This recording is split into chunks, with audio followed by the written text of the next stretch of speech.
The German Shepherd stopped dead in the middle of the hospital lobby, 400 people watching, and every command its handler threw at it landed like smoke. The dog didn't lunge, it didn't bark. It dropped to the floor and pressed its entire body flat against the polished tile, whimpering in a way that silenced the crowd faster than a gunshot. People turned to see what had broken this trained military animal, this dog that had cleared insurgent compounds and survived things most soldiers couldn't speak about. And what they saw was a 31-year-old ER nurse in scrubs, standing very still, her coffee going cold in her hand, staring down at the dog like she was looking at something she'd buried years ago. Before the story goes any further, if you're already hooked, hit that like button and drop your city in the comments below. I want to see exactly how far this story travels. Now let's get into it. The event had been Harlow General Hospital's idea, and like most of the hospital's ideas, it was more about optics than anything else. The official name was the Community Appreciation and Public Safety Ceremony, which was the kind of title that sounded important enough to put on a banner, but vague enough to mean almost nothing. What it actually was, a Tuesday morning in early October when the hospital administration invited 24 first responders into the main lobby, set up a small stage near the reception desk, and arranged for the Crestwood County Sheriff's Department to bring its K-9 unit as the centerpiece attraction. Chairs had been arranged in neat rows. There were trays of pastries from a downtown bakery. The hospital's communications director had sent a press release to 3 local news stations. The lobby of Harlow General in Denton Falls, Montana, was not a beautiful space. It was functional in the way that all mid-sized regional hospitals were functional. Wide enough to move stretchers through without clipping walls, lit with fluorescence that gave everyone a slightly jaundiced pallor, smelling of floor cleaner and the particular metallic undertone that never fully left the air, near an emergency department. Someone had draped an American flag banner across the front desk for the occasion. It looked like it had been borrowed from a 4th of July event and never quite returned. Mara Holloway, the hospital's chief administrative officer, stood near the stage in a blazer that cost more than most of her nursing staff made in a week. She had a habit of clasping her hands in front of her when she addressed people, like she was perpetually receiving an award. She was 47, sharp-featured, and possessed of a particular talent for framing every institutional decision in the language of compassion while pursuing it with the efficiency of a budget cut. The ceremony was supposed to start at 9. By 8:52, the lobby was filling up. Nurses on break had filtered in from the ER wing. A few off-duty paramedics stood near the back. A handful of patients' family members drifted over from the waiting area, not entirely sure what was happening but willing to stand around and find out. 2 photographers from the local paper were already there, adjusting their lenses. Emily Voss was not supposed to be in the lobby at all. She had pulled a double the night before. 16 hours in the ER that had started with a multi-vehicle accident on Route 9 and ended somewhere around 4 in the morning with a diabetic patient who'd gone into cardiac arrest and come back, and Emily's hands steady on his chest until the rhythm returned. She had clocked out at 6:45, changed out of her second set of scrubs in the staff locker room, and was heading for the parking garage with her bag over one shoulder and a coffee she'd poured from the break room machine. The bad machine. The one that tasted like hot water filtered through a paper towel. But she'd drunk worse. She cut through the lobby because it was faster than the side corridor, and she didn't look at the setup until she was almost through it. The dog saw her first. His name, she would learn later, was Kodiak, a 6-year-old German Shepherd with the Belgian Malinois build that military handlers preferred, shorter and more compact than the show ring version, with a dark saddle marking across his back and eyes the color of old amber. He was standing beside his handler, Deputy Marcus Fenn, at the edge of the staging area, positioned for the demonstration that was supposed to follow the speeches. Kodiak's head came up the moment Emily walked through the far door. The change in the dog was not subtle. He went rigid in a way that had nothing to do with his working posture, not the coiled alertness of a dog tracking a threat, but something else entirely, something that looked almost like shock. His ears came forward, his whole body oriented toward her with the certainty of a compass finding north. Then he pulled. Deputy Fenn was not a small man, and he was not inexperienced with the dog, but Kodiak hit the end of his leash with enough force that Fenn stumbled forward 2 full steps before he got his footing. "Whoa! Kodiak! Fuss!" The dog ignored him. He pulled again, harder, and this time Fen had to grab the leash with both hands. Easy. Kodiak. Easy. The lobby had been murmuring with pre-ceremony noise, conversations, the shuffle of chairs, someone's phone going off, and it went quiet in patches, people turning toward the commotion near the K9 demonstration area. The two news photographers swung their cameras without consciously deciding to. Emily stopped walking. She was 20 feet away, holding her coffee, and she looked at the dog the way someone looks at a thing they've been trying not to think about. Her face didn't do anything dramatic. It just went still. Fen released the leash, not by choice, but because the dog hit it again and the handle slipped. And Kodiak covered the distance between them in 4 seconds, a dark streak across the polished floor, and then he was at her feet. Not jumping, not aggressive. He dropped, full body contact with the floor, pressed himself flat against the tile in front of her shoes, and made a sound that nobody in that lobby had ever heard a trained military working dog make. Low and broken and continuous, somewhere between a whine and something more difficult to name. The lobby was silent. Emily set her coffee down on the nearest flat surface, which happened to be the edge of the welcome desk. She crouched down slowly. The dog's tail moved once, twice, not the frantic wag of a pet greeting its owner, but something more restrained and more desperate, like it couldn't quite believe its own instincts. She put one hand on the side of his head, and he pressed into her palm. She said, very quietly, to nobody in particular, "Hey, buddy." For a few seconds, that was all there was. Then somebody in the crowd said, louder than they needed to, "Get that animal away from her. This is supposed to be a professional event." The voice belonged to Richard Pauling, Harlow General's Director of Operations, standing near the stage with a ceramic mug and an expression of theatrical displeasure. He was 53, broad across the shoulders, with the particular confidence of a man who had never been told no by anyone whose opinion he respected. Deputy Fen had crossed the lobby and was crouching beside the dog, trying to work the leash back onto the handle ring. He looked confused in the specific way of someone whose professional expertise had just been publicly contradicted by an animal. "I'm sorry," he said, not quite to anyone. "He doesn't do this." "He's not supposed to be off lead," Pauline said. "He pulled it out of my, just get him contained." Ben looked at Kodiak. Kodiak had not moved from Emily's feet. He was watching Emily's face with an intensity that made several people in the crowd shift uncomfortably, the way you shift when you're watching something private. "He's not going to bite anyone," Emily said. She was still crouched. She hadn't looked up at Pauline. "That's not the point," Pauline said. "The point is, this is a formal event and you're in the middle of it. Who are you? Are you staff?" "ER," she said. "You should be in your department."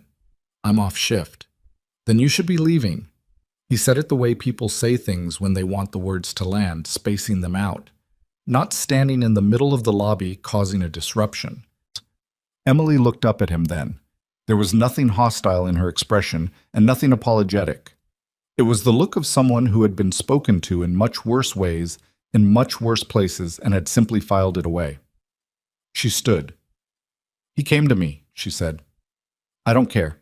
Marcus, get the dog to the staging area." Fen reached for the leash ring, and Kodiak finally allowed it. But he turned his head and watched Emily over his shoulder as he was guided away, and he planted his feet twice before Fen got him to the edge of the stage. Even then, he kept looking back. Emily picked up her coffee. The crowd that had gathered, nurses, administrators, visitors, the two photographers with their lenses tracking back and forth between the dog and her, watched her cross toward the exit corridor. She was almost through the door when Mara Holloway's voice stopped her. "Ms. Voss?" She turned. Holloway had moved from her position near the stage. She had the posture of someone delivering a performance review. "I'd like you to wait in the administrative suite before you leave," she said. "Richard is right that this isn't the best time, but I think we should have a conversation." "About what?" "About whether this incident needs to be documented." Holloway's voice was perfectly even, which was its own kind of message. "The dog came to me," Emily said again. "I didn't do anything." "I understand that, but you were present during a military K9 disruption in our main lobby during a public event, and as a staff member, I'm off the clock. You're still in the building. You're still representing this hospital." Holloway paused. "I'd really appreciate it if you'd wait in the suite. It won't take long."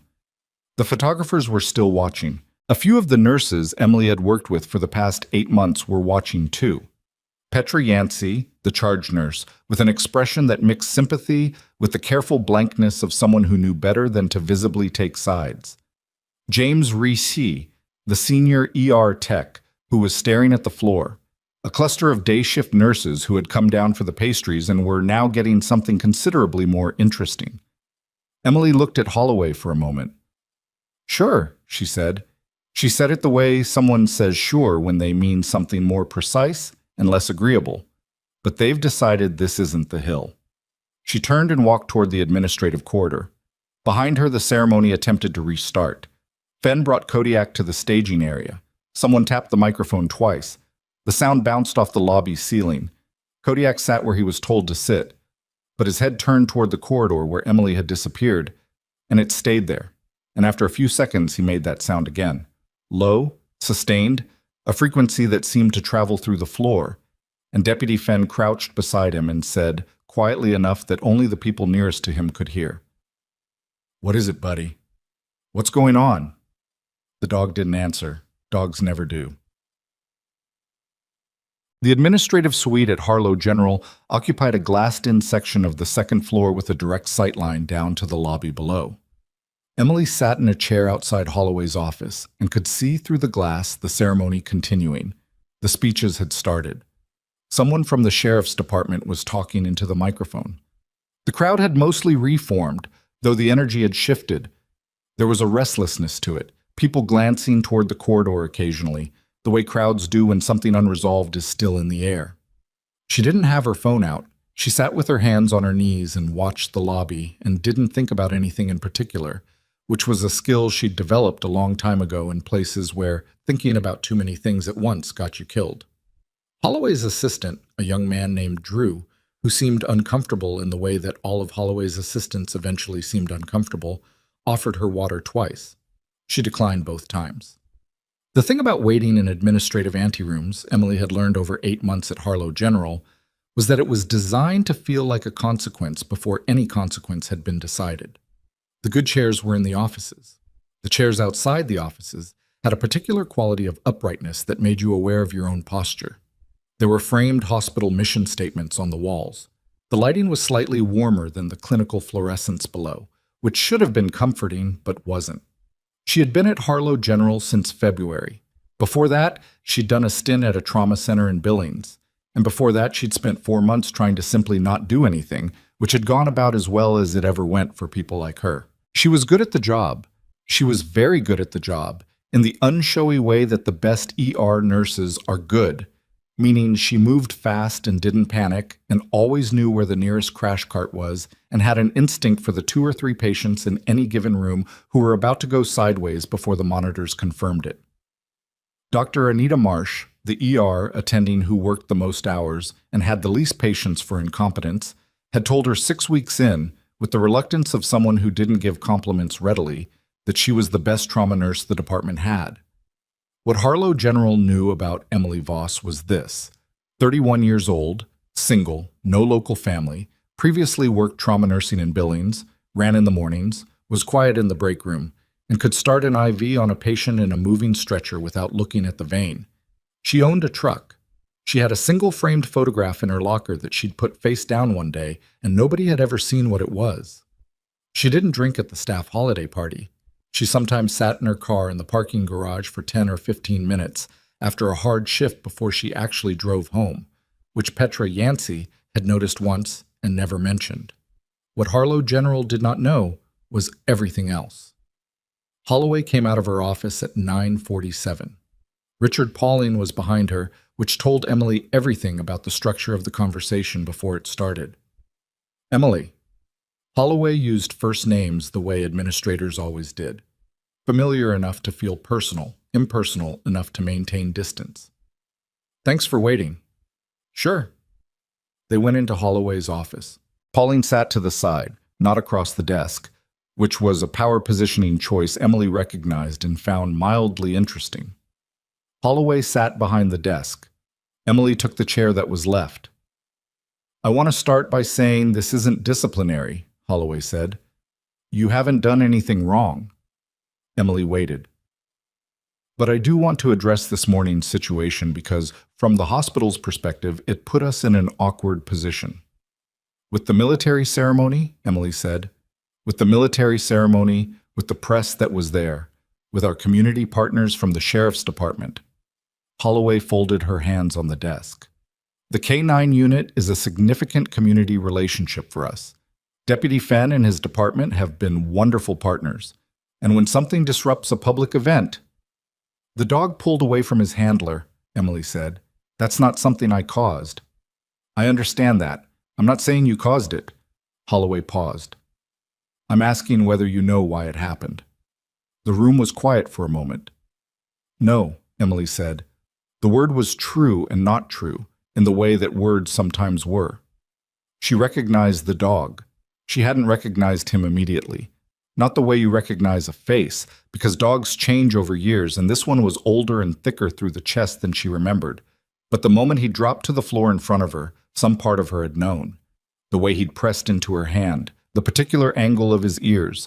But that was not a conversation she was going to have in this office. Pauline had been silent until now, which for him was an exercise in restraint. Here's the practical issue, he said. We have 2 news photographers who were in the lobby, and at least one of them was shooting when the dog went down. We're going to see that image somewhere, and when we do, the story is going to be either what a nice moment or K-9 officer loses control of animal during hospital event. Which story we get depends partly on how we contextualize it. And how is my presence here supposed to contextualize it? Emily asked. We'd like to know what your relationship is with that animal, Pauline said. If there's a history there, a prior contact, something from before you joined the hospital, that's context we should have. So this is an HR conversation. It's a precautionary conversation. About something the dog did. Pauline's expression shifted slightly. Emily, I'll be direct. This hospital has a public profile. We have board members, we have donors, we have relationships with county law enforcement. When something happens at a public event that we hosted, we need to understand what happened. I walked through the lobby on my way out, Emily said. The dog reacted to me. I don't know what else to tell you. Have you had prior contact with the K-9 unit? No. With Deputy Fenn? No. Holloway stepped back in, smoother. What I'd really like, she said, is for us to agree that going forward you'll use the staff entrance when you're coming off a night shift. It avoids the main lobby during events. You're asking me to change my route through the building. I'm asking for a small accommodation that prevents this kind of situation from recurring. It was a reasonable-sounding sentence that meant something else. Emily had heard enough reasonable-sounding sentences to know what they were really delivering. I'll keep that in mind, she said, which was not a yes. Holloway smiled the way people smile when they want the conversation to be over. Good. Thank you, Emily. I think that's all. Emily stood, picked up her bag from beside the chair, and left. She was crossing the second-floor corridor toward the staff stairwell when she heard Drew, the assistant, behind her. Ms. Voss. He was walking quickly, his voice slightly lowered. Sorry, I just wanted to say, the photographers who were in the lobby, I overheard one of them talking to someone on their phone before the ceremony ended. He hesitated. He said the picture he got of you and the dog was the best thing he'd shot in a year. Emily looked at him. I don't know if that matters, he said. I just thought you should know. Thanks, Drew. She went through the stairwell door. Aunt. The parking garage at Harlow General was 3 levels, attached to the main building by a covered walkway that always smelled faintly of exhaust, no matter what time of day you used it.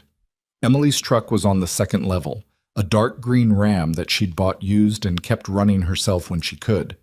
She got in, put her bag on the passenger seat, and sat for a moment with both hands on the steering wheel and the engine not started.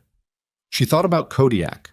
The dog she remembered had been younger, 2 years younger, which in military working dog terms was significant because those animals aged in the service the same way soldiers aged, which was faster than they were supposed to. He'd had a handler named Torres. She hadn't known Torres well, hadn't known any of them well, which was the nature of the work. You crossed paths with people during the worst moments, and then the moments ended and you went back to your own piece of whatever the operation was. But she remembered Torres because of what happened in the ravine. She stopped remembering. She started the truck and pulled out of the parking space, and she was halfway down the ramp toward the exit when her phone buzzed on the passenger seat. She ignored it. It buzzed again. Then again. She stopped at the bottom of the ramp and picked it up. 4 texts, all from Petra Yancey's number, all in the last 3 minutes. Emily. Where are you? We have a situation down here. Emily, you need to come back. Emily, it's bad. ER is locked down. Come now. She heard it before she read the last message, the sound carrying through the garage structure, even through the closed windows of the truck, the particular acoustic quality of shouting that was not normal crowd noise, and beneath it something she couldn't identify from inside the vehicle but recognized from the cellular level. She left the truck at the bottom of the ramp with the engine running and ran. She heard it clearly in the walkway between the garage and the building. 2 gunshots, close together, muffled by the building's walls but unmistakable. And then the building's alarm system kicked on. Not the fire alarm, the security lockdown tone, 3 long pulses that meant something was happening in the facility that was beyond the ordinary scale of hospital emergencies. Emily hit the main level door at a run, and the chaos of the lobby resolved in front of her in pieces. People moving fast toward the far exits, a cluster of security staff near the ER corridor entrance with their radios all going simultaneously, and above everything, a voice coming from inside the ER corridor itself, loud and ragged.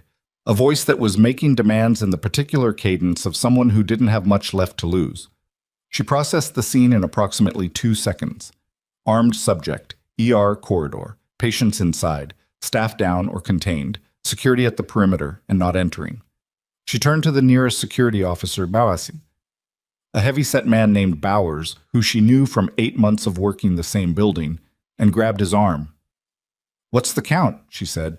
He stared at her. "You need to evacuate." "What is the count in the ER? How many patients? How many staff? What's the status of the wounded?" "We don't know. Is the door open or closed? There's a man in there with a gun. You need to..." She released his arm and moved toward the ER corridor entrance. Another security officer moved to block her. "You can't go in there." "I'm the trauma nurse for that ward," she said. "There are patients in there who may be bleeding. How long have you been standing here?" "Ma'am, how long?" 6 minutes. 6 minutes. She did the arithmetic that ER nurses do without thinking about it. "Has anyone been in contact with the shooter?" "Sergeant DeLuca is trying to establish..." "Where is he?" "Secondary entrance, trying to..." She went around him. She didn't run. She walked, and she walked in a way that was different from how most people walk in emergency situations. Not rushed, not panicked, but with the kind of directional certainty that made people move out of the way without being asked. She'd been told once, by someone who understood these things, that the reason people follow someone in a crisis is not usually because of what that person says. It's because of the quality of their movement. Panic is contagious, and so is its opposite. She was 10 feet from the ER entrance when the door opened from the inside and a man came through it. He was in his 30s, wearing civilian clothes that were torn at the shoulder and soaked with blood. His own blood, from a wound above his collarbone that was still seeping. He was holding a handgun in his right hand, pointed at the ceiling, and his eyes had the flat, scattered quality of someone in acute trauma shock who had made decisions in the last hour that couldn't be unmade. There was a second wound she could see on his left thigh, not arterial from the bleed pattern, but deep. He saw her and stopped. She stopped too. "I'm a nurse," she said. "You're bleeding from your shoulder and your leg. The shoulder is the one that'll kill you first." He stared at her. His hand with the gun didn't lower, but it didn't point at her either. "I need to know if there are people inside who are hurt," she said. "That's the only thing I care about right now." His voice broke and reformed. "There's a woman. She was already... When I got in there, she was already..." "Okay. Is she conscious?" "I don't know. She fell." "What's her position? Floor, chair, stretcher?" "Floor. Near the third bay." Emily filed the information. Third bay, woman down, unknown status, shooter in front of her with 2 wounds, and the physiological presentation of someone who was approximately 4 to 8 minutes from making very bad decisions as his blood pressure continued to drop. "What's your name?" she said. He didn't answer. "Mine's Emily. I've been in this ER for 8 months. I've seen bad nights. This looks like one of them. I'm not judging what brought you here." His gun hand dropped an inch. Not much. An inch. "I just need to get inside," she said. "You can come with me or you can stay out here, but I'm going inside." She moved toward the door, steady, unhurried, the way she moved. He didn't stop her. She pushed through the ER entrance, and the situation hit her all at once. 4 patients visible, 2 staff members against the far wall with their hands up. A woman on the floor near Bay 3, exactly where the man had said. The particular smell of recent gunfire mixing with the antiseptic baseline of the room, and among all of it, in the terrible lucid way that her brain had always worked in situations like this, she saw simultaneously what needed to happen and in what order. She went to the woman on the floor first, pulse, breathing. Graze wound to the upper arm, significant but not critical. Unconscious from impact, she'd hit her head on the edge of the bay divider when she fell, and the contusion above her left ear was already purpling. "She's alive," Emily said, loudly enough to carry to the 2 staff members against the wall. "I need someone to get pressure on her arm. Come here, now." One of the staff members, a male nurse named Dario, who she'd worked with, crossed the room. His hands were shaking. She put his hands on the woman's arm and said quietly, "You're doing it right. Don't take your hands off her." She moved to the next patient, then the next. Behind her, she heard the shooter come back through the door. She didn't turn around. She was already at the next bay. "You need to sit down," she said without looking. "Your shoulder is going to stop cooperating in about 6 minutes." There was a pause, and then she heard him sit down on the floor near the entrance. She worked. The lights in the ER were all on, and the monitors were all still running because nobody had cut power, which meant she had what she needed, and she used it. IV access on the woman on the floor. Airway on the patient in Bay 1, who'd been restrained when the shooter entered and had hyperventilated into a vasovagal response. Pressure and positioning on the shooter, who had not shot anyone in this room, and whose wounds had preceded his arrival, which told her something about the sequence of events that she kept in a part of her mind she'd return to later. She worked for 11 minutes before she heard the stairwell door at the far end of the corridor bang open, and then she heard footsteps that were different from all the other footsteps she'd heard in the last 11 minutes. Faster, lighter, on the heel. The kind of footstep that belongs to people who have trained for a very specific type of entry. She didn't look up from the IV line she was threading. "ER is stable," she said loudly to whoever had just come through that door. "Shooter is seated at the entrance. Non-combative, he needs surgical intervention on a shoulder wound. 1 patient with head trauma. Status monitored. 1 patient with vasovagal, stabilized. 2 more patients with elevated vitals from situational stress, no intervention required." Silence. She finished threading the IV, taped it, sat back on her heels. She looked up. There were 6 of them, in tactical gear that was not sheriff's department. The body armor was different, the equipment layout was different, and the patches on their shoulders were not county patches. Their weapons were down but not holstered. One of them was speaking into a radio, in the low rapid shorthand that she recognized from a previous life. Their commander was a woman, which Emily registered and filed away. Late 40s, brown hair underneath the helmet, with the specific expression of someone who had trained for many contingencies and was currently recalibrating because this one didn't match any of them. She looked at Emily on the floor of the ER. "Who's in charge of this scene?" she said. Dario looked up from the patient he was still applying pressure to. The 2 other staff members looked up. The shooter, seated against the wall with a pressure dressing Emily had improvised from a supply drawer, looked up. Everyone looked at Emily. Emily set down the roll of tape. "Status," the commander said, directing it at her.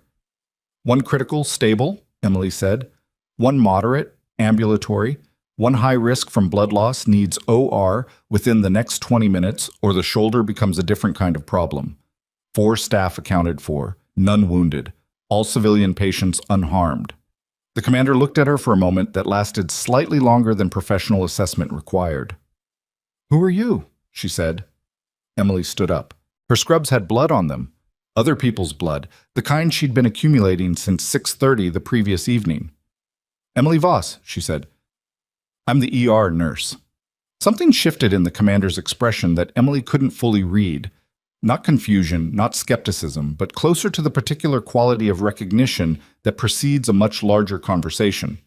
The commander raised her radio. Control, this is Harmon. We have seen stabilization in the ER.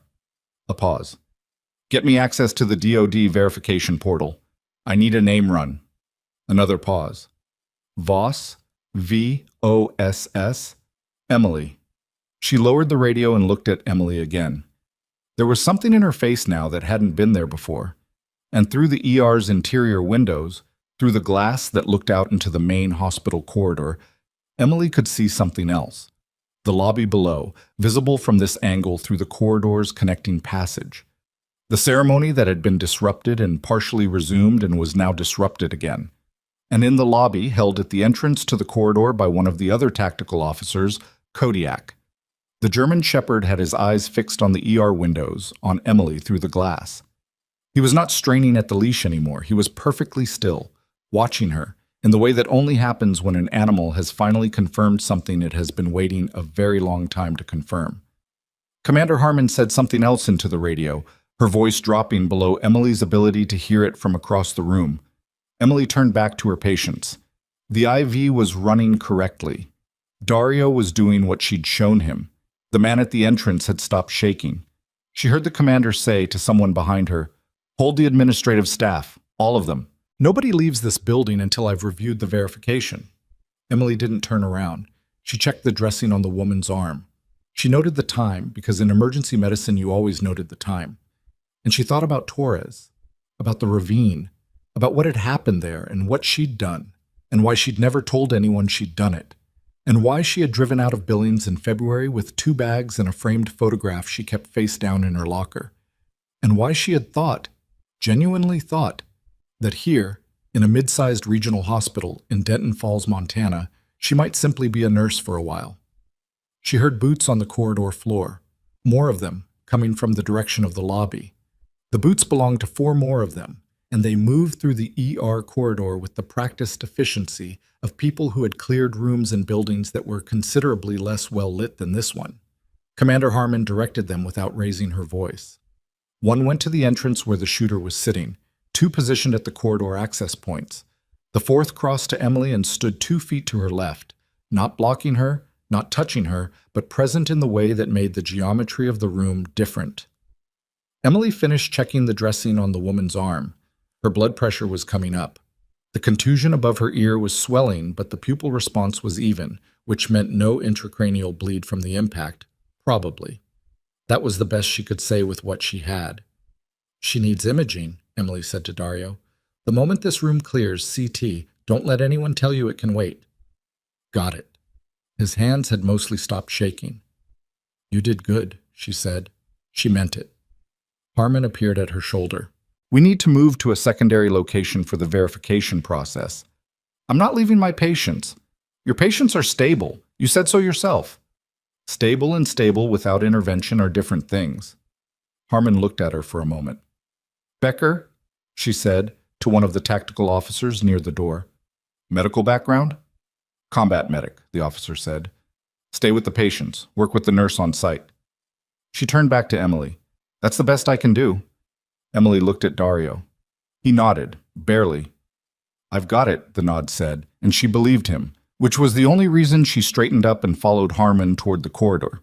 They went to the small consultation room off the main ER hallway. The room that was normally used for delivering bad news to family members, with its 2 chairs and box of tissues on the table and the particular quiet of a space designed to absorb grief. Harmon closed the door. One of the other officers stood outside the glass panel.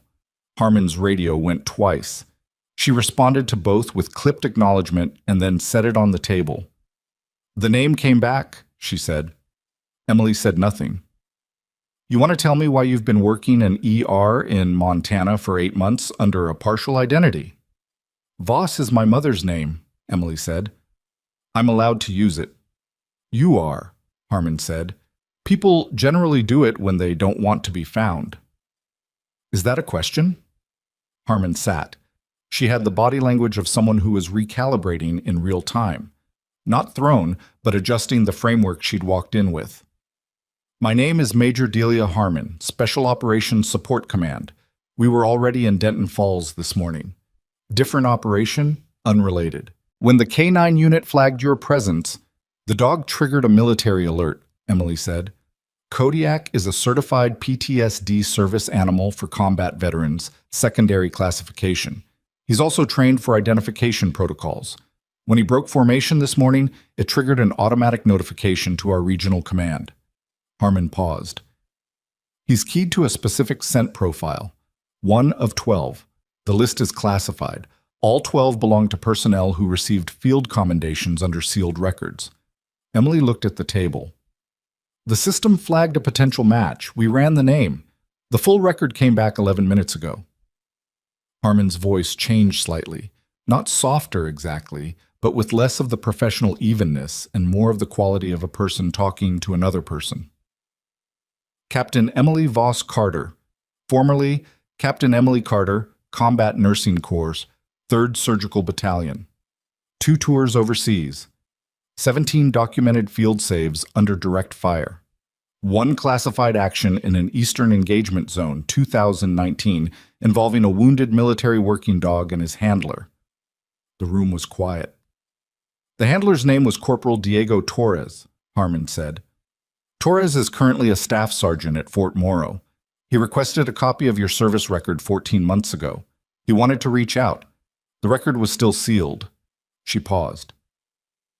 Kodiak was reassigned to the County K9 program 8 months ago after Torres's deployment rotation changed.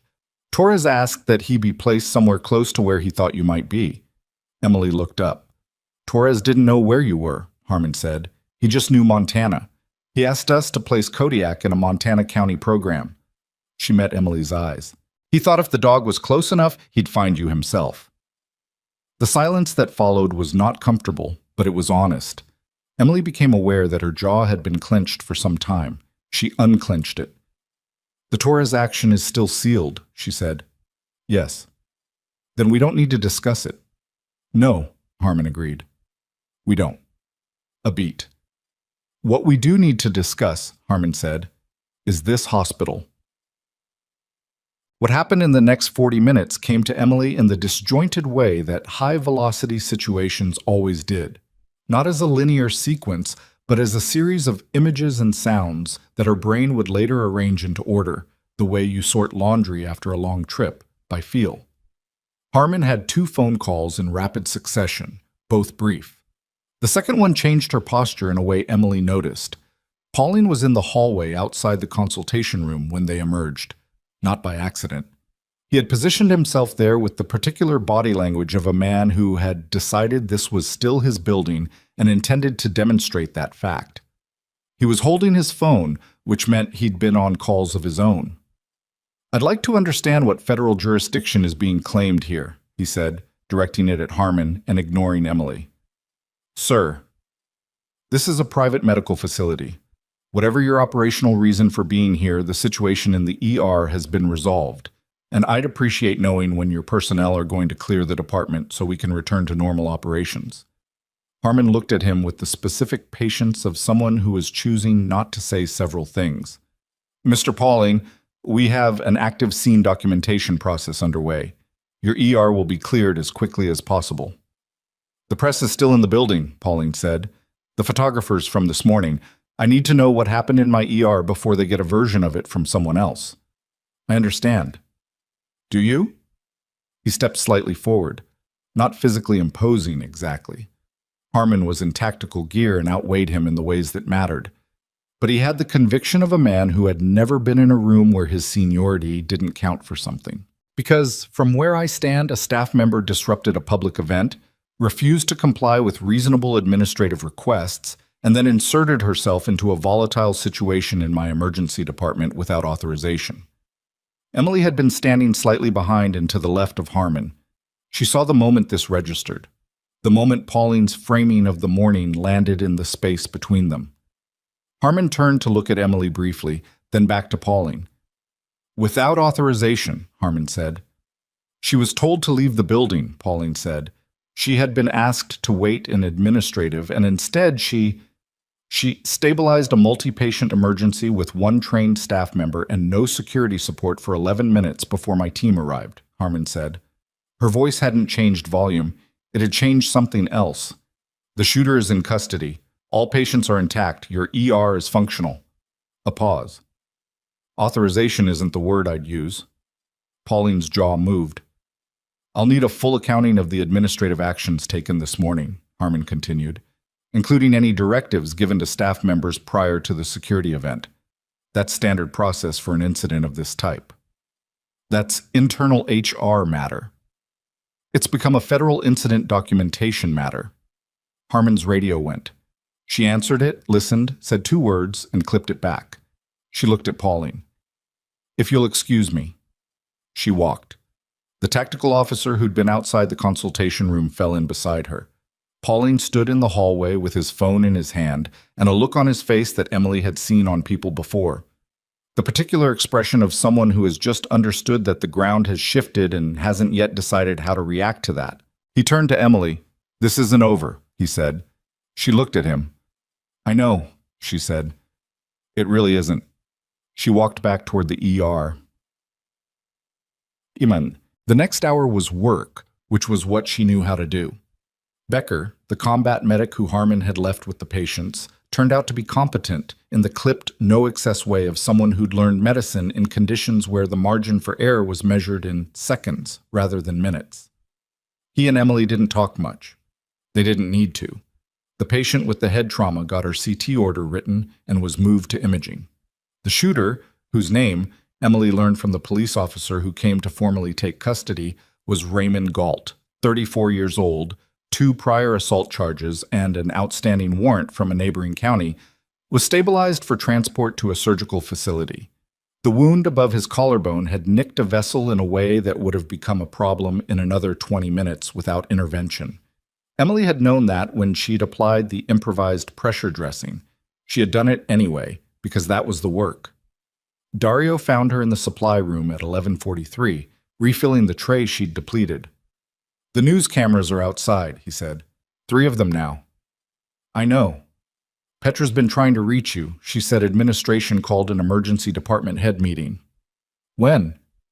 Noon. Emily looked at the supply tray. Department heads, that's not me. No, but... Dario hesitated. He was 26, relatively new, still in the phase of his career where institutional conflict cost him more sleep than clinical emergencies. Whatever happened this morning, in the lobby, and then with whatever those military people were doing, it's all connected, right? People are saying things. What kind of things? Some people are saying you're in trouble, like administrative trouble. He paused. And some people are saying that Commander Woman told Pauline he couldn't leave the building. Another pause. Those are 2 different things that don't fit together very well. No, Emily said, they don't. She closed the supply tray. You should eat something, she said to him. Break room. Go. He went, because she said it in a way that moved people, and because he wanted an excuse to not be in the room with whatever was coming next. What came next came at 12:17, when Mara Holloway walked into the ER nursing station with the expression of someone who had made a decision and was committed to it with the particular rigidity of a person who could not afford to second-guess themselves. Emily was charting at the station. She had been charting for 19 minutes, documenting everything from the morning with the specificity that the situation required: times, interventions, patient states, her own clinical decisions, and the rationale for each. She documented the way she'd always documented, clearly and completely, and without softening anything. It was an old habit and a useful one. Holloway stopped across the station counter. She did not have her hands clasped this time. Emily, she said, I need you to come with me. I'm in the middle of charting. It can wait. Patient documentation can't wait. Emily. Holloway leaned slightly forward. Her voice was quiet, which was different from how it had been upstairs. Quieter could mean controlled. It could also mean something else. I need you to hear me. The situation this morning, the federal officers, the verification process, I don't have full information on what's happening. But what I do know is that there are 3 news cameras outside this building, and my board chair's on the phone, and Richard Pauling is in his office with the door closed, and I need to manage this. Manage it how? A beat. I'm going to ask you to take the rest of the day as paid administrative leave, as a precaution, until we can understand what the federal presence here means for the hospitals. You're suspending me. It's not a suspension. It's a suspension. Holloway's jaw tightened fractionally. It's a precautionary measure while I conducted emergency triage in your ER, Emily said. She wasn't raising her voice. She hadn't raised her voice once in the entire morning, which some people found more difficult to respond to than shouting. I stabilized your patients. I contained your active threat without escalation. I protected your staff, and you're suspending me. I'm asking you to take administrative leave. What is the basis? I'm sorry? Under the hospital's employment policy, paid administrative leave requires documented cause. What is the cause? Holloway looked at her. Behind the administrative composure, something else was moving. Something that might have been discomfort or doubt, or the beginning of an awareness that the situation she was trying to manage had already moved to a different level than she understood. Disruption of a public event, she said. This morning, in the lobby, the dog came to me. You were present during I walked through the lobby on my way out of the building after a 16-hour shift, Emily said. I didn't disrupt anything. I didn't do anything. The optics, are you suspending me because of how things look or because of what I did? The station was not empty. 2 nurses Emily didn't know well were charting at the far end, and they had gone very still in the way of people pretending to be somewhere else. Dario had come back from the break room and was standing just inside the ER bay door. Petra Yancey was near the triage desk holding a clipboard she wasn't looking at. Holloway straightened. We'll continue this in my office.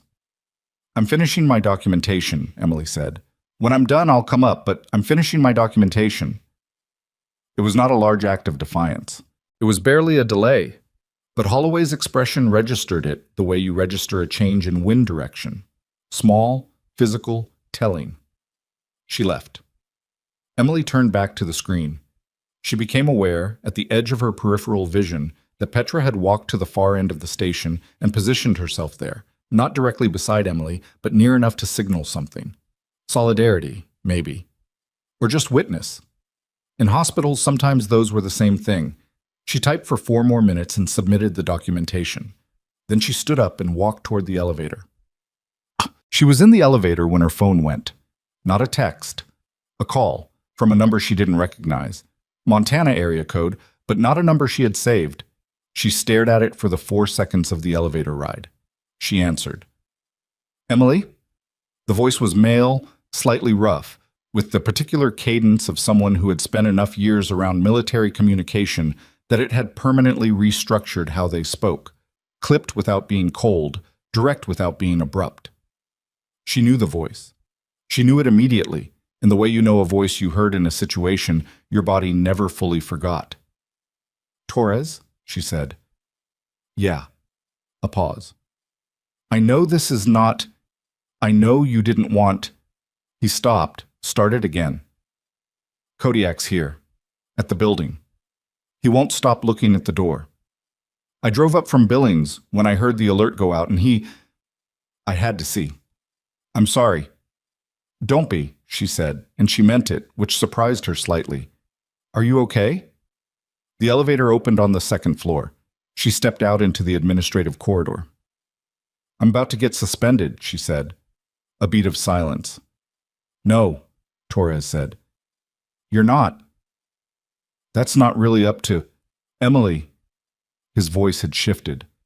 Something in it that she recognized from the ravine. The particular quality he'd had that day of someone who was very frightened and very determined, and keeping both of those things functional at the same time. Harmon's team found something, in the administrative files.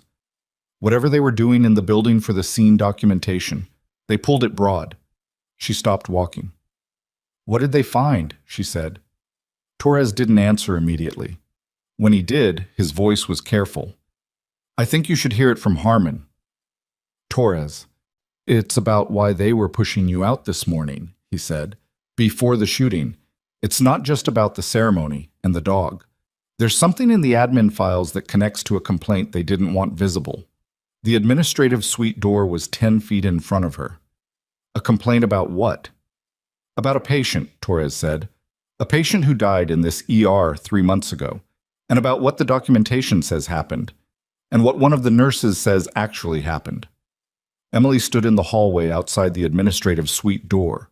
Through the glass panel, she could see Holloway at her desk, on the phone, with the expression of someone who was speaking to someone powerful and doing it badly. Pauline was visible through the interior office window, still behind closed door. "Which nurse?" Emily said. Torres was quiet for 1 second too long. "The complaint was filed under your name," he said. "Someone filed a formal patient safety complaint and signed your name to it. 3 months ago. And then the complaint disappeared from the system." He paused. "But Harmon's team pulled the deletion log." Emily looked at Holloway through the glass. Holloway looked up and saw her. For a moment, neither of them moved. Emily's hand tightened on the phone. She lowered the phone without ending the call and pushed through the administrative suite door. Holloway was still on the phone. She held up one finger, the universal signal for wait, and Emily walked past the gesture entirely, crossed the anteroom, and opened the office door. Holloway pulled the phone from her ear. "I'm on a call. End it," Emily said. Something in her voice closed the distance between polite request and non-negotiable fact in a way that Holloway registered physically, a slight backward adjustment in her chair. She said something brief into the phone and set it on the desk. "Emily, I'd like you to sit." 3 months ago, Emily said. "Patient safety complaint. Filed under my name, routed through the hospital's internal reporting system, then deleted. Tell me about it." The color change in Holloway's face was not dramatic. It was the specific pallor of someone whose internal calculation has just been interrupted mid-process. She didn't reach for anything. She didn't look away. But there was a half-second of absolute stillness that was more informative than anything she might have said. "I don't know what you're referring to," Holloway said. "The deletion log exists," Emily said. "Federal investigators pulled it this morning during scene documentation." Another stillness, this one longer. "The scope of any federal documentation process in this facility is limited to the security incident," Holloway said. Her voice had the quality of something recited. "Tell that to Major Harmon." Through the interior window, Emily could see Pauline's office. He was still behind the closed door, but he had turned in his chair and was looking through the glass at them. His phone was in his hand and he wasn't using it, which meant he'd been watching and listening to whatever he could see of this through 2 layers of glass. Holloway said carefully, "If there was a documentation irregularity, it would be subject to internal review." "A patient died," Emily said, 3 months ago, in the ER where I work. Someone filed a complaint about what happened to that patient and put my name on it. Then someone deleted it. Those are 2 different problems, and at least one of them is a crime." "Emily, who was the patient?" "I'm not able to discuss." "Who was the patient?" Holloway's hands had come together on the desk in the clasped position, which Emily now understood was not a presentation habit. It was what Holloway did when she was holding something still. "His name was Martin Okafor," Holloway said. Her voice had dropped. "He was 61 years old. He came into the ER with chest pain in late July. He was triaged, assessed, and he died approximately 2 hours after admission." She stopped. "His family filed a wrongful death claim. It was reviewed internally and resolved." "Resolved how?" "That's confidential." "The safety complaint," Emily said. "The one filed under my name. What did it say?" "I told you I'm not able to Was it about his triage category?" Holloway's hands tightened.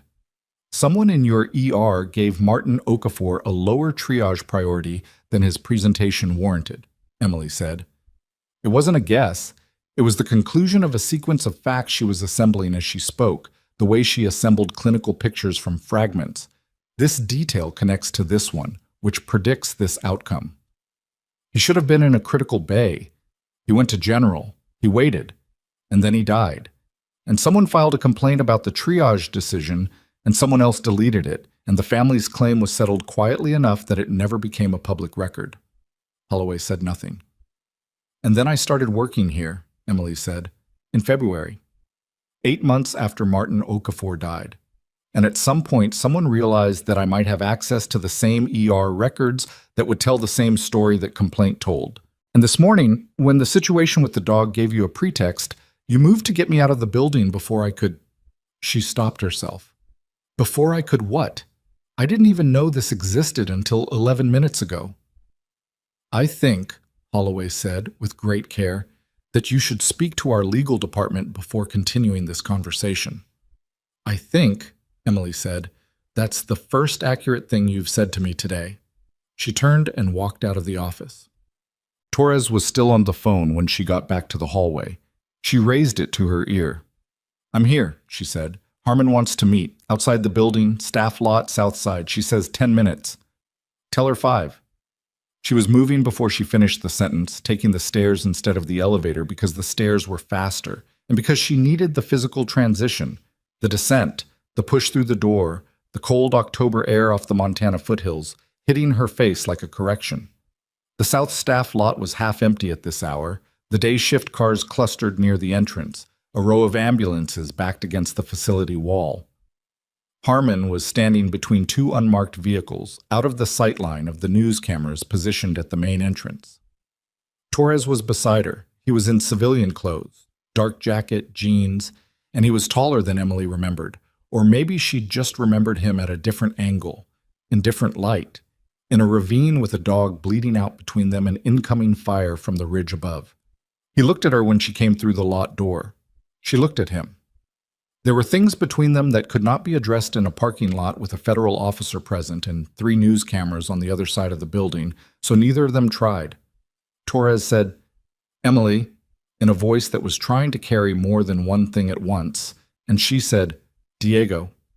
And that was enough for now. It would have to be. Harmon had a tablet. She turned it so Emily could see the screen. Deletion log from the hospital's internal compliance system, Harmon said.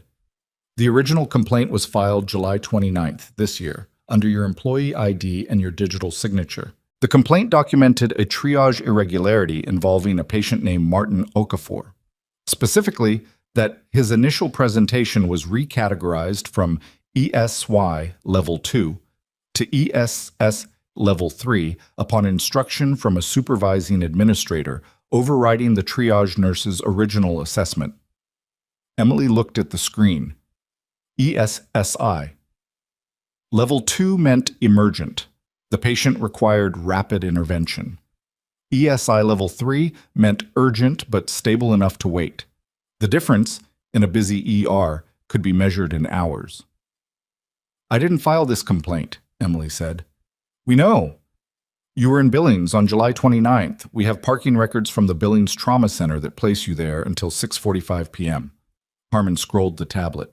The complaint was filed at 4:12 in the afternoon from a terminal inside this hospital. Someone used your employee credentials. The triage nurse, Emily said. The original assessment. Whose was it? Harmon looked at her. Nurse named Patricia Weller. She's been with the hospital 11 years. She filed an informal concern report through her direct supervisor in August. The supervisor, her name is in the log, forwarded it upward. It stalled. Where's Weller now? Currently on administrative leave, since September 15th. The timeline arranged itself with the clarity of a clinical picture resolving on imaging. Okafor died in late July. Weller filed her concern in August. The forged complaint under Emily's name was deleted in early September. Weller went on administrative leave 2 weeks later. And Holloway had been trying to push Emily out of the building since 9 o'clock this morning, which was either coincidence or the natural end of a process that had been running for months and had reached its deadline.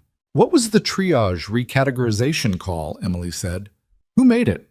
Harmon's expression did something small. The log shows an administrative override which requires supervisor-level credentials. The credentials used belong to Pauling. Torres exhaled, not quite a word. Emily looked at the lot exit, at the concrete wall of the hospital behind it, at the institutional structure of a building she'd been working inside of for 8 months, without knowing that a man had died in her ER because someone in administration had decided that moving quickly was less important than keeping the department's throughput metrics clean. What happens now? she said. The Montana State Department of Health has concurrent jurisdiction over patient safety complaints. I've already been in contact with their investigative unit. They're sending a team. Harmon paused. The deletion of a formal complaint is a Class C felony under state statute. The use of forged credentials to file and then suppress a safety report carries additional exposure.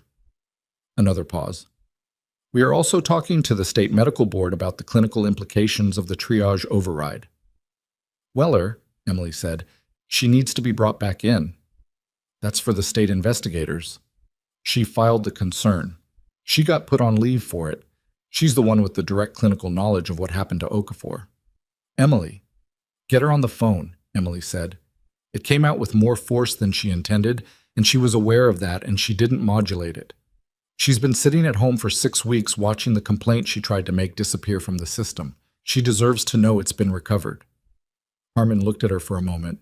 Then she looked at Torres. Torres looked at Emily in the way he'd looked at her once before, in a different context when she'd been making a call that was technically outside her authority and completely correct.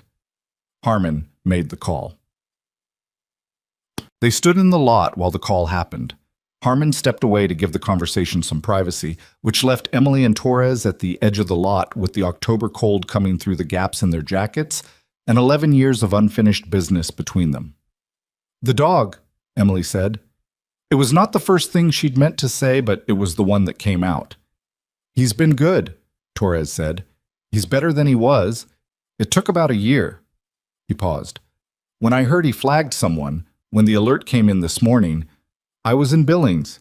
I drove up. I know that's... You don't have to explain. I know. He looked at the hospital wall. You just disappeared, Emily, after you were discharged. They said you'd gone home to recover, and then the address was just... It wasn't there anymore. I wasn't ready, she said. She said it without apology, because it wasn't an apology she owed. It was a fact about the state she'd been in, and facts about the state you'd been in weren't debts. Yeah, Torres said. I know. He didn't say anything else about it. That was one of the things she'd forgotten about Torres. He knew when the sentence was done. He saved my life, Torres said. Kodiak, in the ravine. Because you kept him alive long enough to do it. He paused.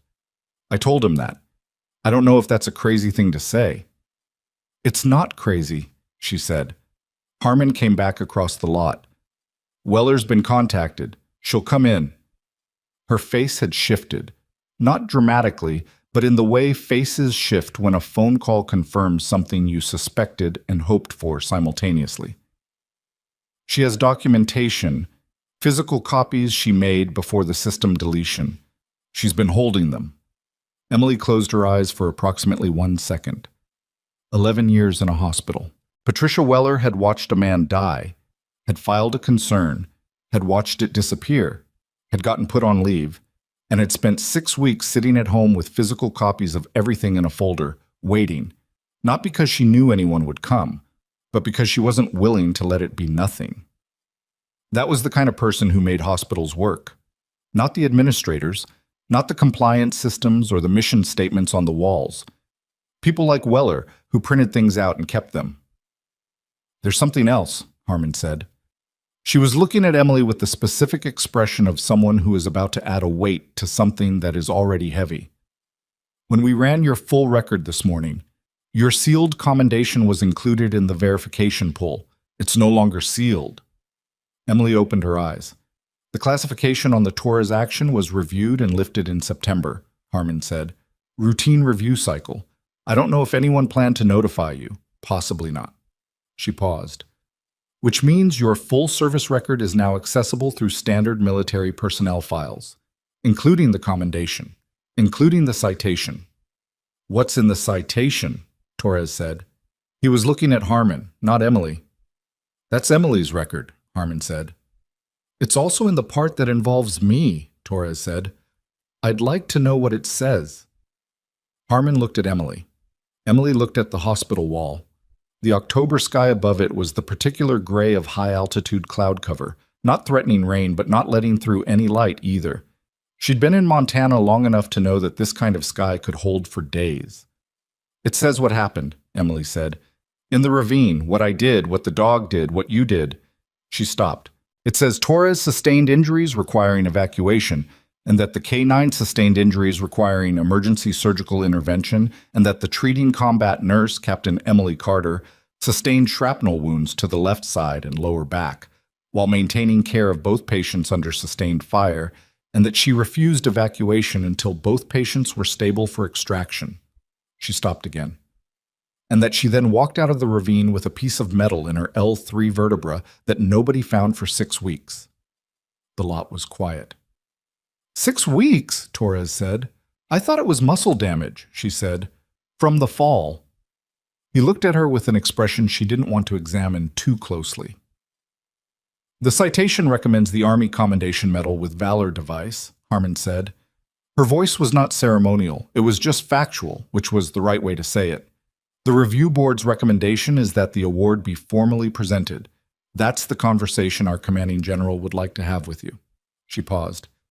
At your convenience. Emily said nothing for a moment.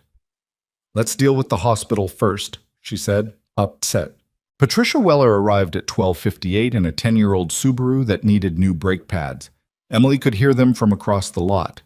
She was 53, broad-shouldered, with gray coming through her dark hair, in the pattern of someone who had stopped fighting it a few years ago and then forgotten they'd made the decision. She had a manila folder under her arm and the expression of someone who had been carrying something for 6 weeks and wasn't entirely sure whether setting it down would feel like relief or collapse. She saw Emily and stopped.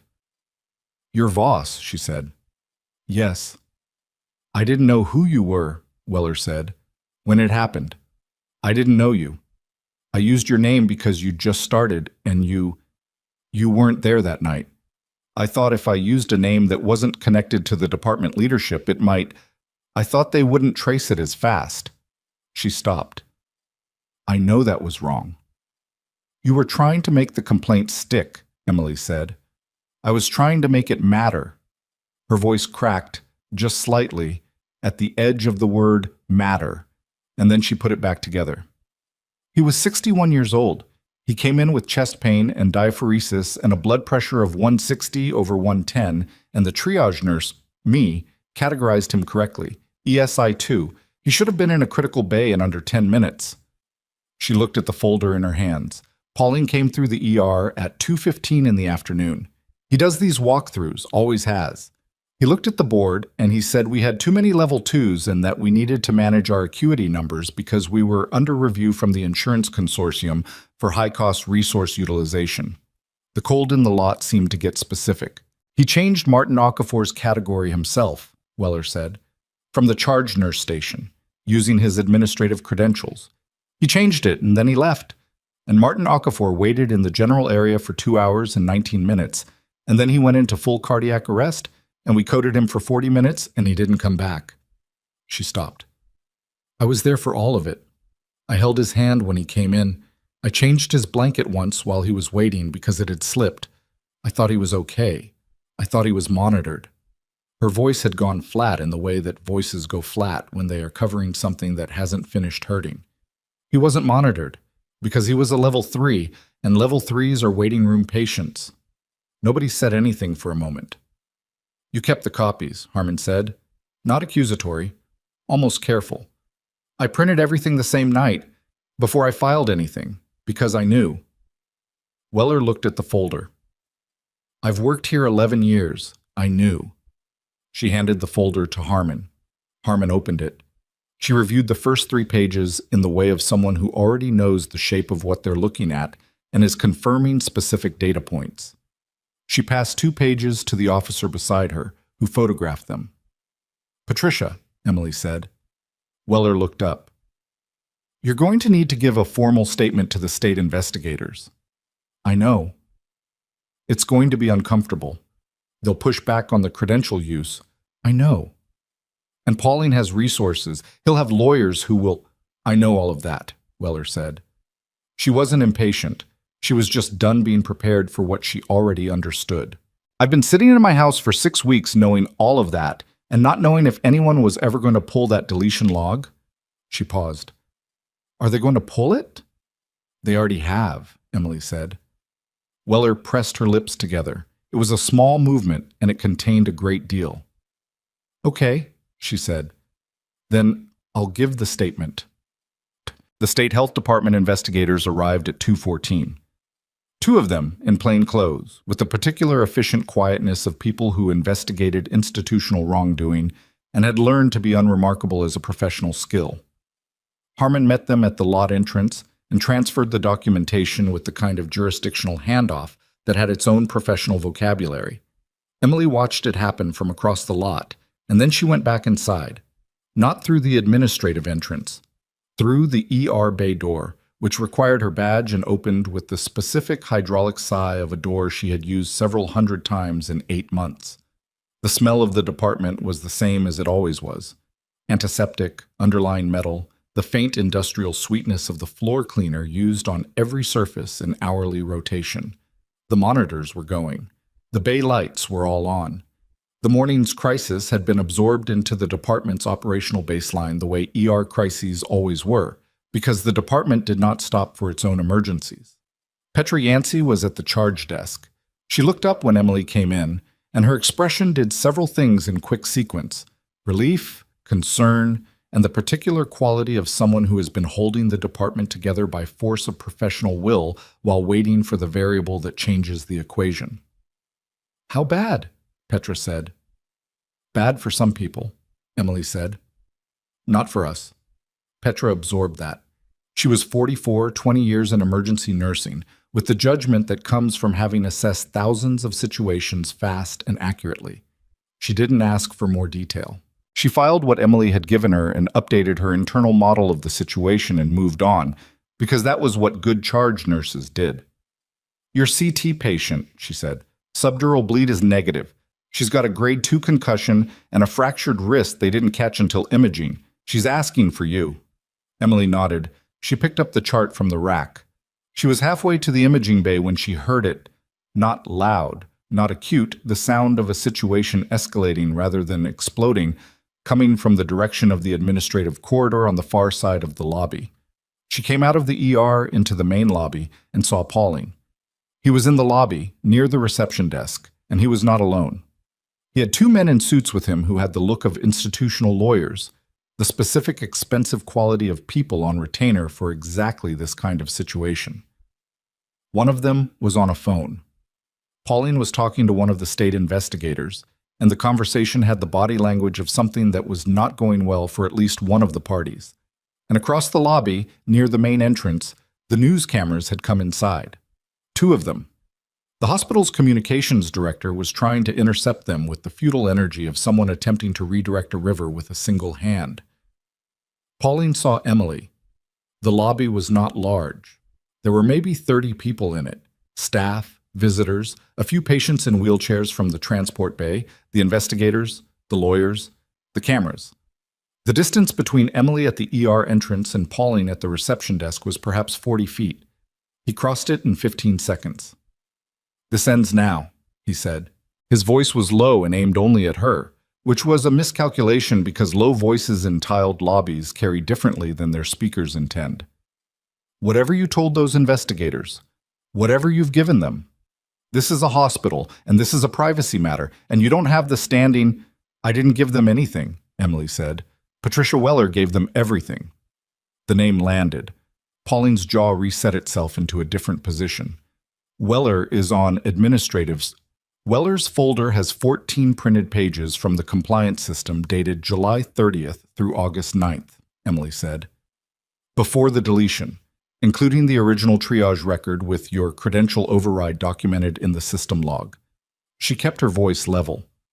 Martin Okafor had a right to a critical bay. He had a right to monitoring. He had a right to those 40 minutes you took from him when you changed his category because you were worried about your acuity metrics. That is an extraordinary and defamatory— "The log shows your credentials," she said. 2:17 p.m., July 28th. That's not defamation, that's a timestamp. "You don't know what you're—" "I know exactly what I'm talking about," Emily said. "I've been a trauma nurse for 9 years. I've worked every ER classification system in use in this country. I know what ESI2 means, and I know what you did when you changed it, and I know what it costs." The lobby had gone quiet in the way it had gone quiet that morning when the dog had dropped to the floor. The same 30 people, now all oriented in the same direction. One of the news cameras had swung toward them. Pauline became aware of it. She could see him become aware of it. The slight adjustment of his posture, the micro-calculation of a man who was used to managing appearances, reassessing the audience. His lawyer touched his arm. Pauline looked at the camera. Then he looked at Emily. "You should think very carefully," he said, "about what happens to a nursing career when someone makes accusations against an institution they've worked at for 8 months." "You should think very carefully," Emily said, "about what happens to an administrator when the state medical board receives 14 pages of documented evidence and a formal statement from an 11-year employee." The lawyer's hand tightened on Pauline's arm. And then Harmon was in the lobby. She'd come through the main entrance with the 2 state investigators. And the geometry of the room changed again, because Harmon, in tactical gear in a hospital lobby, was a specific kind of weight that redistributed everything around it. "Mr. Pauling," Harmon said, "the investigators would like to speak with you. My legal counsel needs to be present for any. They're aware." She looked at the 2 suited men. "Your counsel is welcome to accompany you." One of the investigators, the woman, who had the efficient economy of movement of someone who had conducted many of these conversations, held the door to the administrative corridor open. Pauline looked at Emily one more time. His expression had passed through anger and arrived somewhere that was more complicated and less legible. Not fear exactly, but the preliminary state of a person who is beginning to understand the distance between where they thought they were and where they actually are. He went through the door. Holloway, Emily noticed, was not in the lobby. Holloway had been visible through the administrative suite glass 20 minutes ago and was no longer visible anywhere, which was its own kind of data. Emily went back to the ER.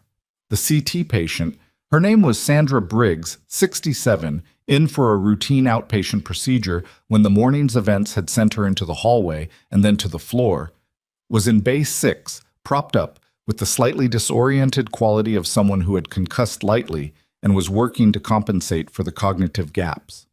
Her daughter was beside her, mid-30s, with the white-knuckled exhaustion of someone who'd been called at work about her mother and driven 40 minutes and hadn't stopped clenching her teeth since. "The imaging was clear," Emily told them. "No bleed, but grade 2 concussion means we're keeping you overnight for observation. Your wrist is fractured, distal radius clean break, and ortho will come by this afternoon." "What about the man with the gun?" Sandra said. She said it the way older patients sometimes did, with the direct plainness of someone who had lived long enough to know that soft-pedaling questions didn't make the answers better. "He's in custody. He's been treated and transferred." Emily paused. "He didn't shoot anyone in the ER. The injuries you heard about were from before he came in." Sandra processed that. "You're the one who went in there." "Yes." "With him in there." "Yes." Sandra looked at her with the measuring quality of someone making an assessment that had nothing to do with medicine. "That took guts," she said. "I mean that." "It took training," Emily said. "And some other things." She finished noting the wrist diagnosis on the chart. "I'll check on you this evening. The ortho resident will be in before 4. She left the bay. In the corridor outside, Dario was waiting with a look that meant something had happened. "What?" she said. "A man in the lobby," he said. "He's been here for about 20 minutes. He won't leave. He says he's here for you." He paused. "He's in uniform." She looked at him.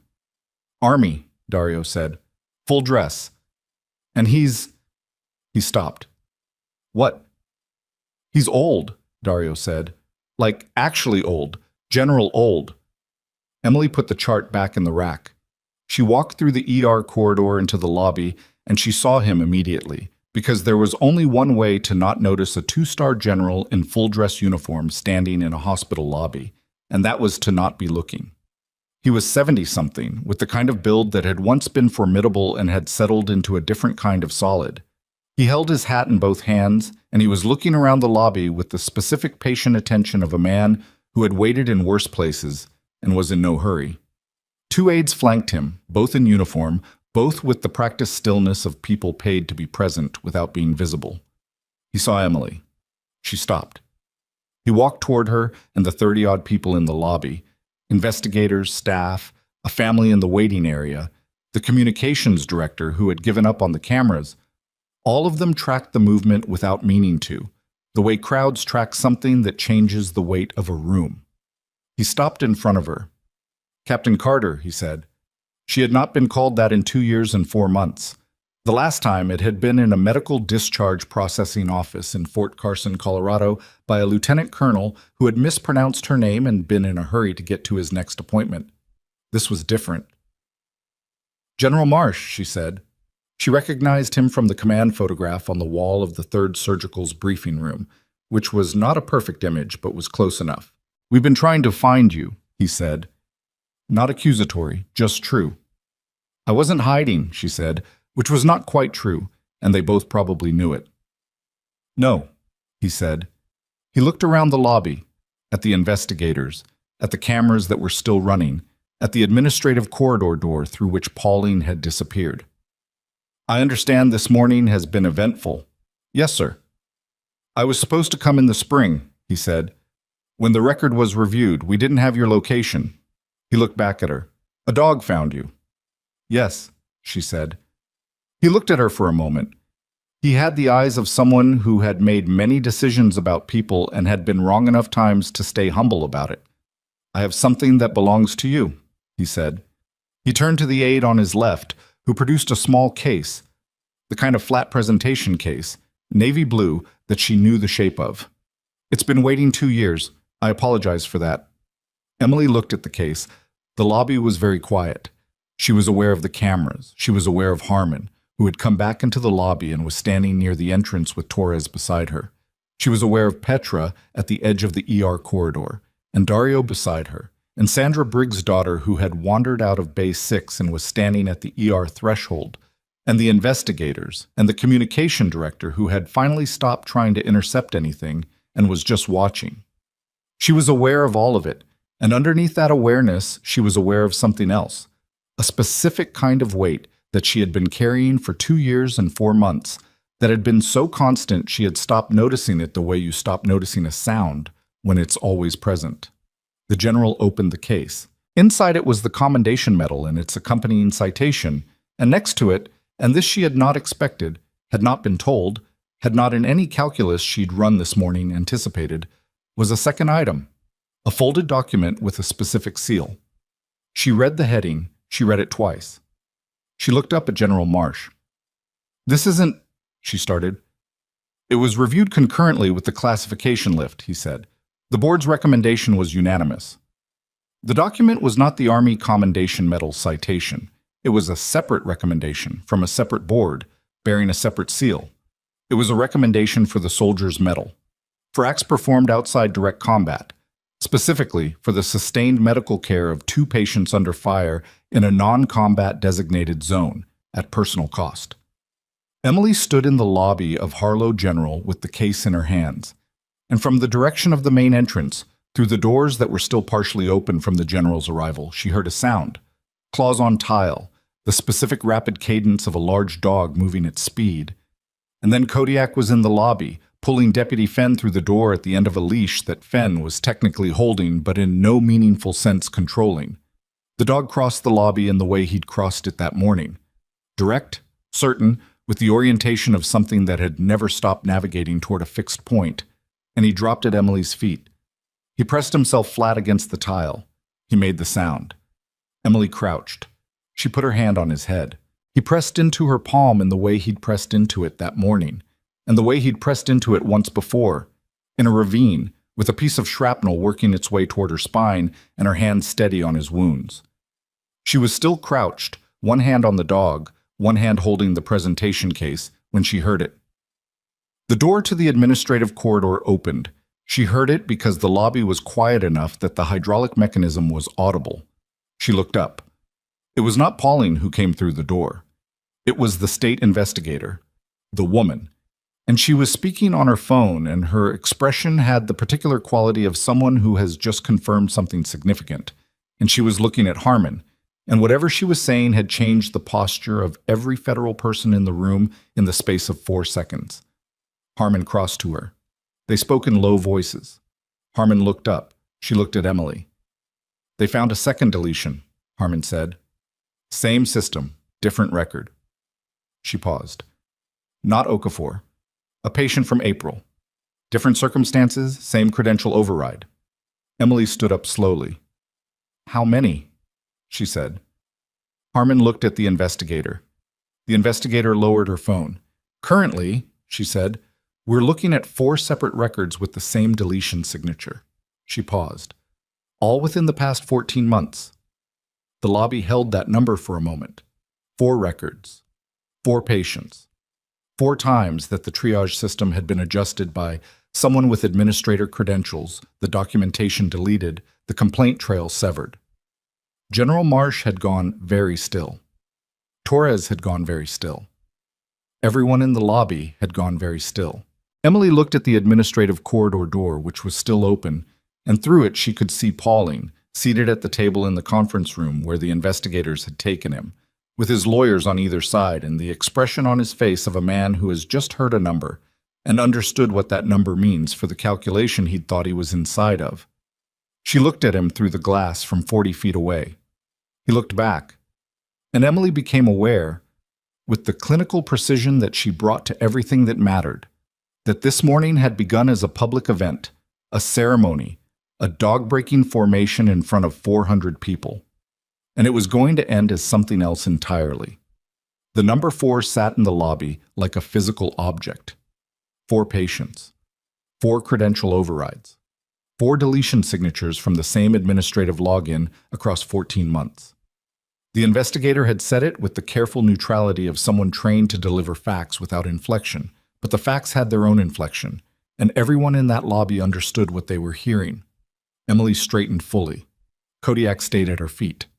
The investigator, her name, Emily had gathered, was Agent Calloway, was already back on her phone, speaking in the shorthand of someone coordinating an operation that had just expanded in scope. The second investigator had moved to the administrative corridor door and was speaking through it to someone inside. Pauling's lawyers had leaned in toward him at the conference table, both of them talking at once, and Pauling had the stillness of a man who has stopped listening to his lawyers because he is doing a private arithmetic that only he can run. Holloway appeared. She came from the direction of the HR office, not the administrative suite, a side door that Emily hadn't known was there, which said something about how long Holloway had been navigating this building's secondary routes. She had her bag. She was wearing her coat. She was trying to leave. Calloway saw her before she reached the main entrance and stepped into the path without urgency, the way you step in front of someone when you have the authority to do it, and no need to perform the authority. Miss Holloway, Calloway said, I need you to stay in the building. Holloway stopped. She looked at Calloway. She looked at the room, at Harmon, at the general, at the cameras that had not stopped running, at Emily across the lobby with the presentation case in her hands and the dog at her feet. Whatever calculation she ran in that moment, it did not produce a useful answer. She set her bag down on the nearest chair. I'd like to call my attorney, she said. Of course, Calloway said. There's a conference room available. She said it with the same careful neutrality as everything else, and Holloway followed her toward the administrative corridor, and the lobby absorbed her exit the way it had absorbed everything else this morning, without ceremony, without drama, just the simple rearrangement of who was standing where. Harmon came to stand beside Emily. The insurance consortium audit, Harmon said, without preamble. The one Weller mentioned, Pauling citing it when he overrode the triage. We've requested the audit records from the consortium. If the numbers were being managed, they'll show in the before and after. They will, Emily said. Acuity manipulation shows up in length of stay data and readmission rates. If he was consistently downgrading high acuity patients to improve throughput metrics, there will be a pattern in the 30-day readmissions from the same period. You've looked at this kind of case before. I've seen what it produces, Emily said. I've received those readmissions. Harmon looked at her. We'll need a clinical consultant for the investigative review, someone who can translate the triage records into patient outcome language for the state medical board. Patricia Weller can do that. We'd prefer someone without direct involvement in the original complaint. You'd prefer a consultant who has no connection to this hospital, has trauma nursing credentials, and can read triage documentation and explain it to a board that includes non-clinical members, Emily said. That's a specific list. Harmon said nothing, which was its own kind of answer. Emily looked at the presentation case in her hands. She thought about the spring, when the record had been reviewed and declassified, and nobody had come because they didn't know where she was. She thought about 8 months of the same ER, the same parking garage, the same coffee from the machine that tasted like paper, and Martin Okafor's triage record sitting in a deleted file somewhere in the hospital's compliance server. She thought about Weller printing things out in the middle of the night. "I'll consult," she said. Torres was waiting near the main entrance when she crossed the lobby. He had been there the whole time, not inserting himself, just present in the way that she'd noticed from across the room and hadn't had space to address. He handed her a paper cup of coffee, from a machine somewhere, by the taste, but a better machine than the one she'd been using. She took it. "The soldier's medal," he said. He said it the way someone says a thing they've been holding in their mouth for a while, testing the weight. "Don't," she said. "I'm not saying anything." "You're about to." "I was going to say you should have been told 2 years ago." "It's classified work. The classification lifted on its own schedule." "You had shrapnel in your spine." "I had shrapnel adjacent to my spine. There's a distinction." He looked at her for a moment with an expression she chose not to examine in detail. "You're doing it again," he said. "Doing what?" "The thing where you correct the record in a way that makes the thing smaller than it is." She drank the coffee. It was bad, but it was warm. "Diego," she said, "I did what was in front of me. I've always done what was in front of me. This morning was in front of me." "I know," he said. "I'm not arguing." Kodiak had followed her across the lobby and was now sitting between them, looking from one to the other in the way of dogs who have identified a situation they don't fully understand but intend to monitor. Ben had given up on the leash and was standing a few feet away with the look of a man who has accepted that his dog has made decisions today that supersede professional protocol. "He misses you," Torres said. "When I drove up this morning, I told him we were going to see Emily. I don't know if dogs understand that, but he stopped pacing." She looked down at Kodiak. He looked back at her with the amber eyes that hadn't changed. "He's a good dog," she said. "The best dog," Torres said. There was something in his voice that had been there in the ravine that she recognized now because she'd had 2 years and 4 months to turn the memory over and examine it from different angles in the dark hours after hard shifts. She didn't address it. Not here. Not in a hospital lobby with federal investigators 30 feet away and a 2-star general near the welcome desk and her career in the process of being reconstructed from the outside in. But she didn't move away from it either. PM. At 3:47, Calloway came out of the administrative corridor and spoke to Harmon for 4 minutes. Emily was near the triage desk, where she had returned to the practical business of checking on her patients. Because the work did not stop for anything, and she had learned a long time ago that the work was the steadiest thing available. She knew from Harmon's posture across the lobby that something had changed. Harmon came to her. "Pauline's counsel requested a recess," Harmon said. During the recess, Pauline's primary attorney spoke to the state investigator directly. "Off record." She paused. "He indicated that his client has information about a third-party involvement in the deletion process and the insurance consortium reporting that extends beyond Pauline's individual actions." Emily looked at her. "He's offering cooperation," Harmon said, "in exchange for consideration on the scope of charges." "What third party?" "The consortium itself," Harmon said. "Specifically, a contract between the hospital and the consortium that included performance incentives tied to acuity cost reduction. Pauline is claiming the framework was consortium mandated and that Holloway was aware of the incentive structure at the time of her hire. The full picture assembled itself the way a clinical picture assembled, not all at once, but in the way that each new data point recontextualized the ones before it. The consortium audit wasn't just the pretext Pauling had used to justify the triage override. The consortium audit was the mechanism. And if the performance incentive was written into the contract, then it wasn't one administrator making a bad call, Emily said. It was a financial structure that rewarded the bad call, which makes 4 patients and 14 months of deletions a systemic problem with multiple responsible parties, Harmon said. Yes, Emily looked at the ER corridor door. 4 patients. And she had been working in this building for 8 months, in the same ER, running the same triage bay, and nobody had told her. Nobody had given her the context that would have allowed her to watch for it, to track the anomalies, to notice the pattern that Weller had noticed, and tried to report and been silenced for reporting. "How long has Harlow General been contracted with this consortium?" she said. 3 years, Harmon said. 3 years. "I need to go check on my patients," Emily said. "Emily, I know," she said. "I know what this means and I know what comes next. But I have a patient with a grade 2 concussion and a fractured wrist and a daughter who has been in that bay for 4 hours, and I need to check on them." Harmon looked at her for a moment. "Okay," she said. Emily went through the ER door.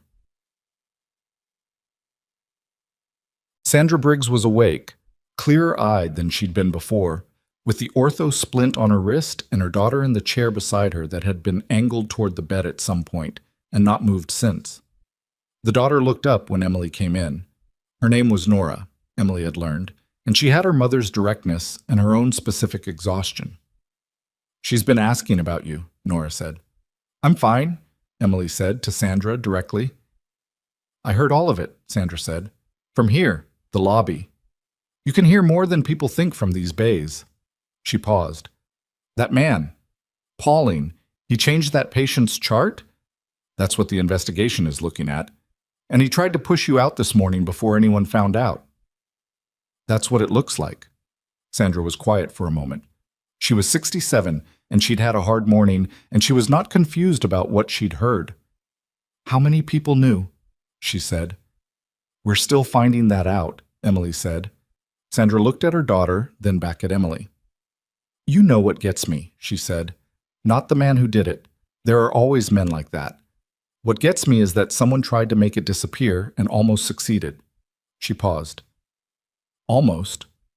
"Almost," Emily agreed. She checked the neuro assessment, pupils even, tracking, cognition clear. The concussion was behaving itself. "You're going to be okay," Emily told her. "I know," Sandra said. "I was okay before you came in." She said it without unkindness, just accurately. "I just wanted to see you." Emily looked at her. "There weren't that many people in that lobby this morning who did the right thing," Sandra said. "You were one of them. I wanted to see you again while I still had the excuse." Emily stood at the foot of the bed for a moment. "Rest," she said. "Neurological monitoring runs every 2 hours tonight. I'll be on until midnight." She picked up the chart. She made the notation. She put it back. She was almost through the bay curtain when Nora said quietly, behind her, "Thank you for what you did this morning. All of it." Emily paused. "Your mother did the work," she said. "I just stood next to it." She went back into the corridor. At the nursing station, Dario was waiting with the look he'd had twice already today. The look that meant something else had happened. "What?" she said. "Channel 4, he said. He had his phone turned toward her. The local news live stream was running. The cameras from outside had made it to air. The chyron at the bottom of the screen read, "Harlow General under investigation. Multiple patient records under review." That was not what Dario's expression was about. She looked at the phone more carefully. The camera was on the hospital's main entrance. A vehicle had pulled up. Not law enforcement, not military, a civilian SUV. And the man getting out of it was in his 60s, tall, with the bearing of someone who had once been very powerful and was still operating on that assumption. She didn't recognize him. "Who is that?" she said. Dario looked at the screen. "His name is Gerald Sutter," he said. "He's on the news station's website. He's the CEO of the insurance consortium." He paused. "He's here." Emily looked at the screen. Sutter was already through the main doors. And in the lobby, visible through the ER corridor window, she could see him stop and speak to one of Harmon's officers and be directed toward the administrative corridor, with the particular efficiency of people being guided somewhere they cannot argue their way out of. But before he turned to follow the officer, he looked up. Not at Emily. He couldn't see her from where he was standing. He looked at the lobby, at the cameras that were still running, at the investigators visible through the administrative corridor glass, at the general near the welcome desk, at the full weight of what this building had become in the last 6 hours. And Emily saw his face from across the lobby through the corridor window.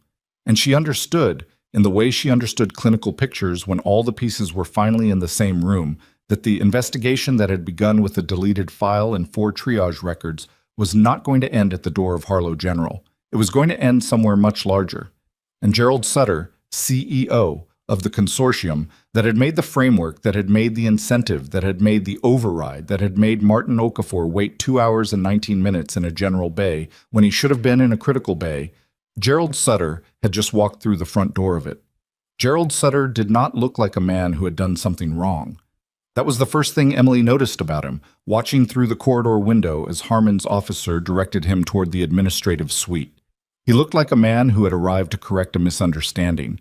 Shoulders back, chin level, the particular ease of someone who had spent 40 years in rooms where his presence alone was expected to settle things. She had seen that posture before. Not on Sutter specifically, on a category of person. She turned away from the window and went back to her patients. What happened over the next 4 hours, Emily experienced in fragments, because she was working and the work did not organize itself around the investigation's timeline. She heard things. Dario brought updates in the breathless shorthand of someone monitoring 3 news feeds simultaneously. Petra came by once with the particular expression of a charge nurse who has decided that keeping the department functional is the only contribution she can make to a situation larger than the department, which was the right call, and Emily told her so. What she heard assembled into sequence. Sutter's arrival had not been voluntary. He had been contacted by the consortium's legal team the moment the state investigators requested the contract documents, and he had made the calculation, or someone on his team had made it for him, that appearing voluntarily was better than being subpoenaed in front of cameras. It was not a good calculation. The cameras were already there, and the image of the consortium CEO walking into an investigation at a hospital where 4 patients had died after triage manipulations connected to his company's incentive structure was going to run on the evening news regardless of whether he walked in or was brought in. By 5 o'clock, the administrative conference room had been in continuous use for nearly 3 hours. Pauline's lawyers had negotiated the terms of his cooperation statement. Holloway, Emily was told by Harmon in a brief hallway exchange, had retained separate counsel from Pauline's, which was its own signal. When co-defendants split their legal representation, they are no longer defending the same version of events. By 6, the state investigator had enough from the cooperation statement and the contract documents to brief the Montana Attorney General's office. The call lasted 22 minutes. Emily knew because Dario had been watching the feed of Calloway on the phone outside the main entrance and had timed it. By 6:45, the evening news led with Harlow General. Emily was charting when Harmon found her the second time. Pauline's statement is on record, Harmon said.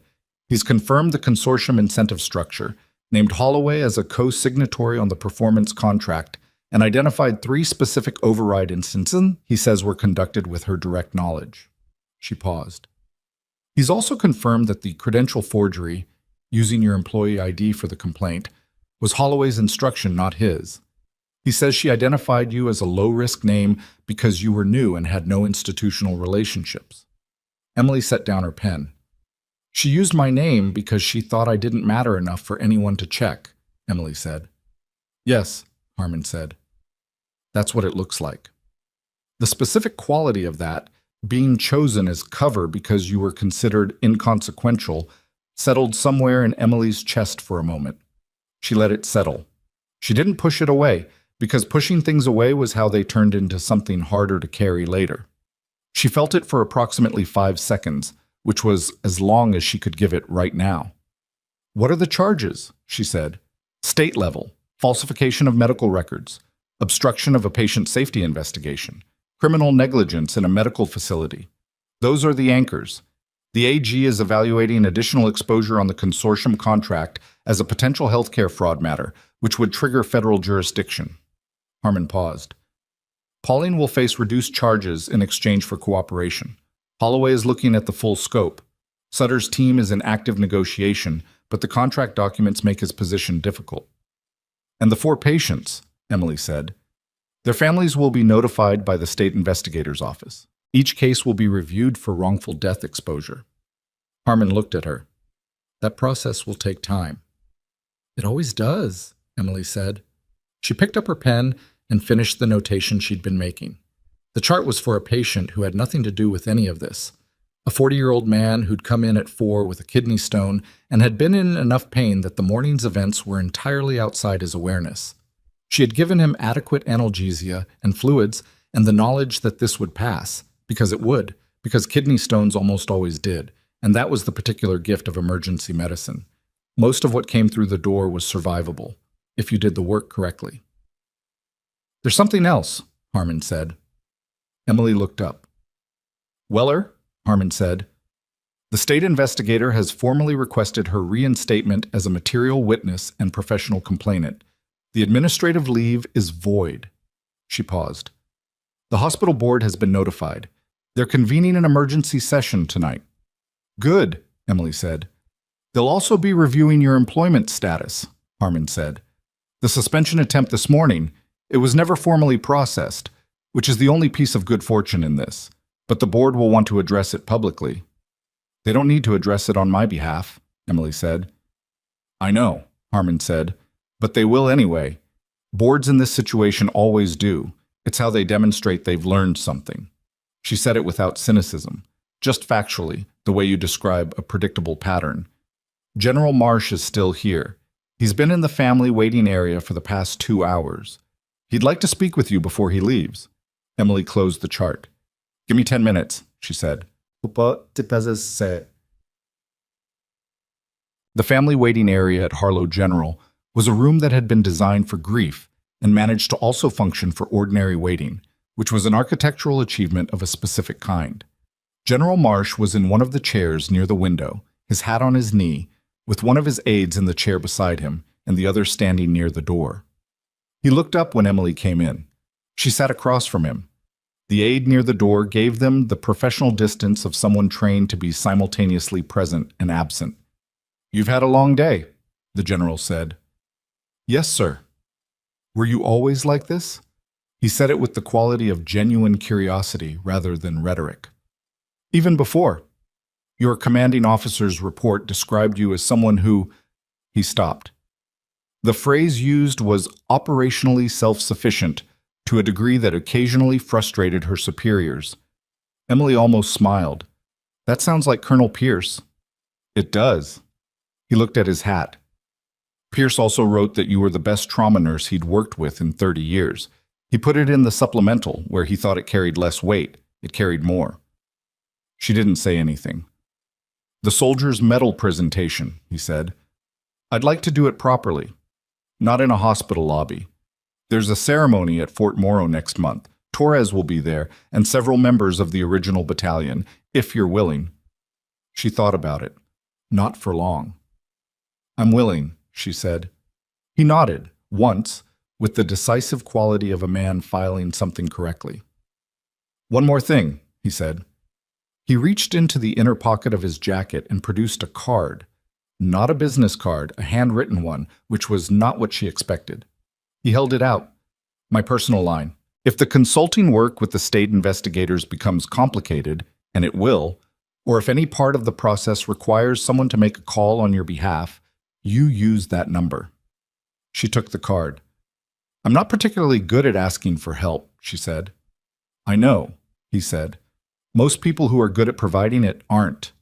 He stood, put his hat on, and held out his hand. Captain Carter. She shook it. His grip was what she expected, firm, brief, without performance. Thank you for coming, sir, she said. Thank you for being findable, he said. Eventually. He left. The two aides filed out behind him, and the waiting room was quiet. Emily sat in the chair for a moment. She thought about Martin Okafor, 61 years old, chest pain and diaphoresis on a Tuesday afternoon in late July. She thought about him changing into a hospital gown and waiting. She thought about Weller changing his blanket, thinking he was monitored, thinking the system was working the way systems were supposed to work. She thought about the 2 hours and 19 minutes. She thought about the other 3, whose names she didn't know yet but would, because the investigation would produce them, and she intended to know them. She sat with that for a while. Then she stood up and went back to work. Assumed. Patricia Weller came back to the hospital at 8:15 that evening. Not to work. The board session was still in progress, and her formal reinstatement would come in writing. She came because Calloway had asked her to sign the formal version of her statement, and because after 6 weeks of sitting with the folder and the weight of what she knew, being in the building was better than being away from it. Emily found her in the corridor outside the ER, standing at the window that looked into the main lobby, which was quieter now. The news cameras were gone. The federal vehicles had thinned. The ceremonial evidence of the morning's events had been absorbed back into the building's ordinary operations. The lobby looked almost normal, which was its own kind of strange. "Patricia," Emily said. Weller turned. She looked tired in the deep way of someone who has been tired for 6 weeks and has not yet processed that the weight may actually shift. "I owe you an apology," Weller said, "for using your name." "You were trying to make the complaint stick," Emily said. "I know why you did it." "It was still wrong." "Yes," Emily said. "It was."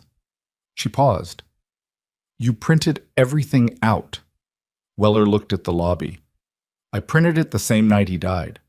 I went home at midnight, and I printed it, and I sat at my kitchen table at 1 in the morning, and I thought, if I don't do something with this, it's gone. It's just gone, and he's gone, and nobody—" She stopped. Her voice had reached the edge of what it could carry, and she pulled it back. "I'm not a brave person. I want to say that clearly. I spent 6 weeks scared. Being scared and doing it anyway is the definition," Emily said. Weller looked at her. "You were in the ER this morning, alone, with a man with a gun." "I had training," Emily said. "You had a kitchen table and a printer." The specific quality of that landed between them for a moment, and Weller looked away at the lobby again, and Emily let it rest. "They're going to review the other 3 cases," Weller said. "I knew about one other one. I wasn't certain enough. I didn't have access to the system records the way I did for Martin. I filed an informal concern and it went nowhere, and I thought I was wrong." She paused. "I wasn't wrong." "No," Emily said. "You weren't." "I keep thinking about the families," Weller said. "Being called, finding out." "I know. Is there anything we can—" "The investigators will manage the notification," Emily said. "Our job is the statement and the clinical review. That's what we do from here." Weller nodded. It was the nod of someone accepting the limits of what they can carry, which was harder than it looked and more important than most people understood. Quote, "The hospital board's emergency session ended at 9:47. Emily knew because the board chair, a woman named Dr. Ingrid Fassbender, a retired surgeon who had a reputation for institutional impatience that Emily respected without knowing her, came to the ER nursing station herself to deliver the outcome rather than having it transmitted through administrative channels. She was 71, with silver hair cut practically short, and she came without an assistant or a PR representative, which immediately told Emily something about her. "Ms. Voss," she said, and then corrected, "Captain Carter, I'm told both names are accurate." "Emily is fine," Emily said. "Emily." Fassbender looked at her without the performance of contrition, which Emily appreciated. "The board has voted on several items this evening. I'll be brief. Richard Pauling's position is terminated, effective immediately, with cause. Mara Holloway's position is terminated, effective immediately, with cause. Both terminations are on record as misconduct-related, which affects their professional references going forward." She paused. "The hospital is cooperating fully with the state investigation and the AG's review. We have retained outside counsel to conduct an independent audit of all triage records from the past 3 years. 3 years, Emily said. That's when the consortium contract started. Fassbender looked at her steadily. Yes, we're aware of that correlation. A pause. The board has also voted to formally rescind the administrative action taken against you this morning, the leave request. It's expunged from your file. It should not have been made. She said it without hedging it into something smaller. You are employed here. Your record is clean, and your position is secure for as long as you choose to remain. Emily looked at her. And Patricia Weller? Reinstated, full back pay for the leave period, and her concern report from August is now formally entered into the hospital's safety record under her name. Fassbender paused. That one the board was unanimous on. 11-year employee. She was right, and she was punished for being right. And that is not the kind of institution this board intends to run. Does the board intend to run a different kind of institution? Emily said. Or does it intend to say it does? Fassbender looked at her. It was a direct question about a real distinction, and they both knew it. That, Fassbender said, is why I came down here myself instead of sending a memo. She held Emily's gaze. You'll have to watch us. Hold us to it. I imagine you're good at that. I am, Emily said. Good. Fassbender straightened. The board is also establishing a patient safety oversight position, a clinical role, independent of administration, with direct reporting to the board rather than through the operational hierarchy. Filled by a nurse. The compensation is funded separately from the operational budget, which means it cannot be defunded by administrative discretion. She paused. We'd like to offer it to you. Emily was quiet for a moment. She thought about what she was. Not what she had been, the service record and the commendation and the sealed file and the ravine and all of it, but what she actually was in the daily material sense. A trauma nurse who showed up and read people's bodies and made decisions and stayed until the shift was done. That was real. That was what she was good at in the way that mattered most. Not in the way that got documented, but in the way that a 67-year-old woman with a concussion and a fractured wrist wanted to see her face again before she had the excuse taken away. I'll think about it, Emily said. Fassbender nodded. It was the nod of someone who accepts an answer that isn't yes without treating it as a no. Take your time, she said. The position will still be there. She left. Dario was at the far end of the station, pretending to look at something on the computer. Petra was near the triage desk. Neither of them was looking at Emily directly, which meant both of them had heard the whole thing. Go home, Emily told them both. Your shifts ended an hour ago. I'm finishing something, Dario said. Dario. He looked up. You did good today, she said. Your hand stopped shaking. That's the job. He looked at her for a moment, and then he logged off the computer and got his jacket. Petra was already at the door. She stopped with her hand on the frame and looked back. You know what the real thing is, Petra said. It wasn't a question. It was the beginning of a sentence she'd been holding for a while. Tell me, Emily said. You could have been anywhere. After everything, you could have gone somewhere that didn't ask you for anything. Petra paused. You came here. You worked nights. You worked doubles. You did all of it in a building where nobody knew what you'd done, and it didn't change what you did. She stopped. That's the real thing. Emily looked at her. Get some sleep, Emily said. Petra smiled briefly and left. At 11:50, Emily sat in her truck in the parking garage with the engine running and both hands on the wheel. The second level. Same space. Same engine noise. Same faint exhaust smell from the covered walkway. But not the same. She thought about the question Fassbender had asked. Not the position, but the premise of it. Whether she was willing to be visible. Whether the thing she'd been doing for 8 months, which was being very good at something in a building where nobody knew she was very good at it, was something she was ready to exchange for being known.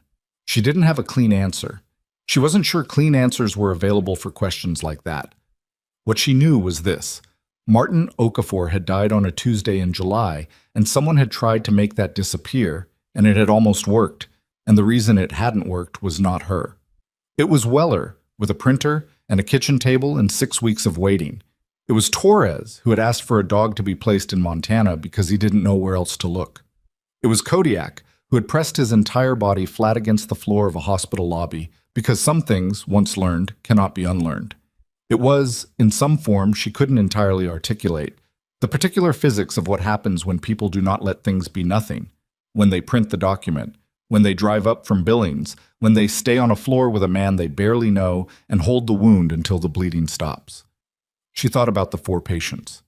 She thought about the families who would get phone calls this week from a state investigator with the careful neutrality of someone trained to deliver facts without inflection, and who would learn things that would require them to rearrange a loss they had already organized around a different explanation. That was the weight she was going to carry forward, not as punishment, as information about what hospitals could become when the people inside them let the institution's needs overtake the patients, about what one administrator with override credentials and bad incentives could do inside a system that had no one watching from the right angle. Someone needed to watch from the right angle. She sat with that for a while. Kodiak was downstairs. Torres had stayed. He was in the family waiting area. She'd seen him when she'd walked Fassbender out, with the dog asleep across his feet and a cup of cold coffee from the machine she usually avoided, reading something on his phone. He hadn't asked if she needed anything. He'd just stayed. There were things between them she didn't have language for yet. There were things about herself she hadn't said out loud to anyone since the discharge, since the drive out of Fort Carson with 2 bags and a photograph she kept face down. But there was time. That was something she was beginning to understand. Not the simple version, the version people said in difficult moments, but the operational truth of it. There was time. She turned off the engine. She got out of the truck. She took the stairs down to the ground level, pushed through the door into the hospital's main corridor, and walked toward the waiting area where a dog she had kept alive in a ravine was asleep across the feet of a man who had driven up from Billings because he didn't know how else to look. She had been ignored and dismissed and used as cover by people who assumed her name was safe because she was no one. She had walked into an ER where a man had a gun because it was the room she was needed in. She had done it without announcement, without armor, without anyone watching except the people she was trying to help, and she would have done it the same way in an empty building. That was not humility. It was something more precise than humility. It was the knowledge of what she was actually for. She pushed through the waiting room door. Kodiak's head came up. His tail moved. She sat down on the floor beside him. Not in a chair, on the floor, because the floor was where he was. And he pressed his head into her shoulder, and she put her arm across his back. And Torres looked up from his phone and said nothing because there was nothing that needed to be said. Outside, the Montana night had come down over Denton Falls, cold and clear, and with the particular density of high-altitude dark that made the stars look closer than they were. Inside the hospital, 4 floors of patients were being monitored by people doing the work, checking vitals, adjusting lines, watching the numbers that told them whether the bodies in those beds were moving toward okay or away from it. Patricia Weller was home, in a house that felt different now than it had this morning, sitting at the same kitchen table where she had printed 14 pages in the middle of the night and decided that something would not be allowed to be nothing. Richard Pauling was terminated, his credentials flagged, his name in the first paragraph of an investigation that would take 18 months to complete and would result in criminal charges filed in a Denton Falls courthouse on a Tuesday morning in late winter, covered by 6 reporters and attended by Martin Okafor's wife and his daughter, who had driven in from Missoula and sat in the second row. Mara Holloway's nursing board referral would follow, and her license to practice administration in any Montana medical facility would be revoked 7 months later. Gerald Sutter's consortium would settle the state fraud claim for an amount that required a restructuring of the company and the elimination of performance incentive clauses in all active contracts. His name would appear in a federal healthcare compliance report as a reference case. He would retire the following spring. None of this happened cleanly. None of it happened fast. Justice and institutions moved in the way of all institutional things, gradually, imperfectly, with friction at every turn and setbacks that required people to push again and then again. But it moved. Emily would take the oversight position. Not immediately.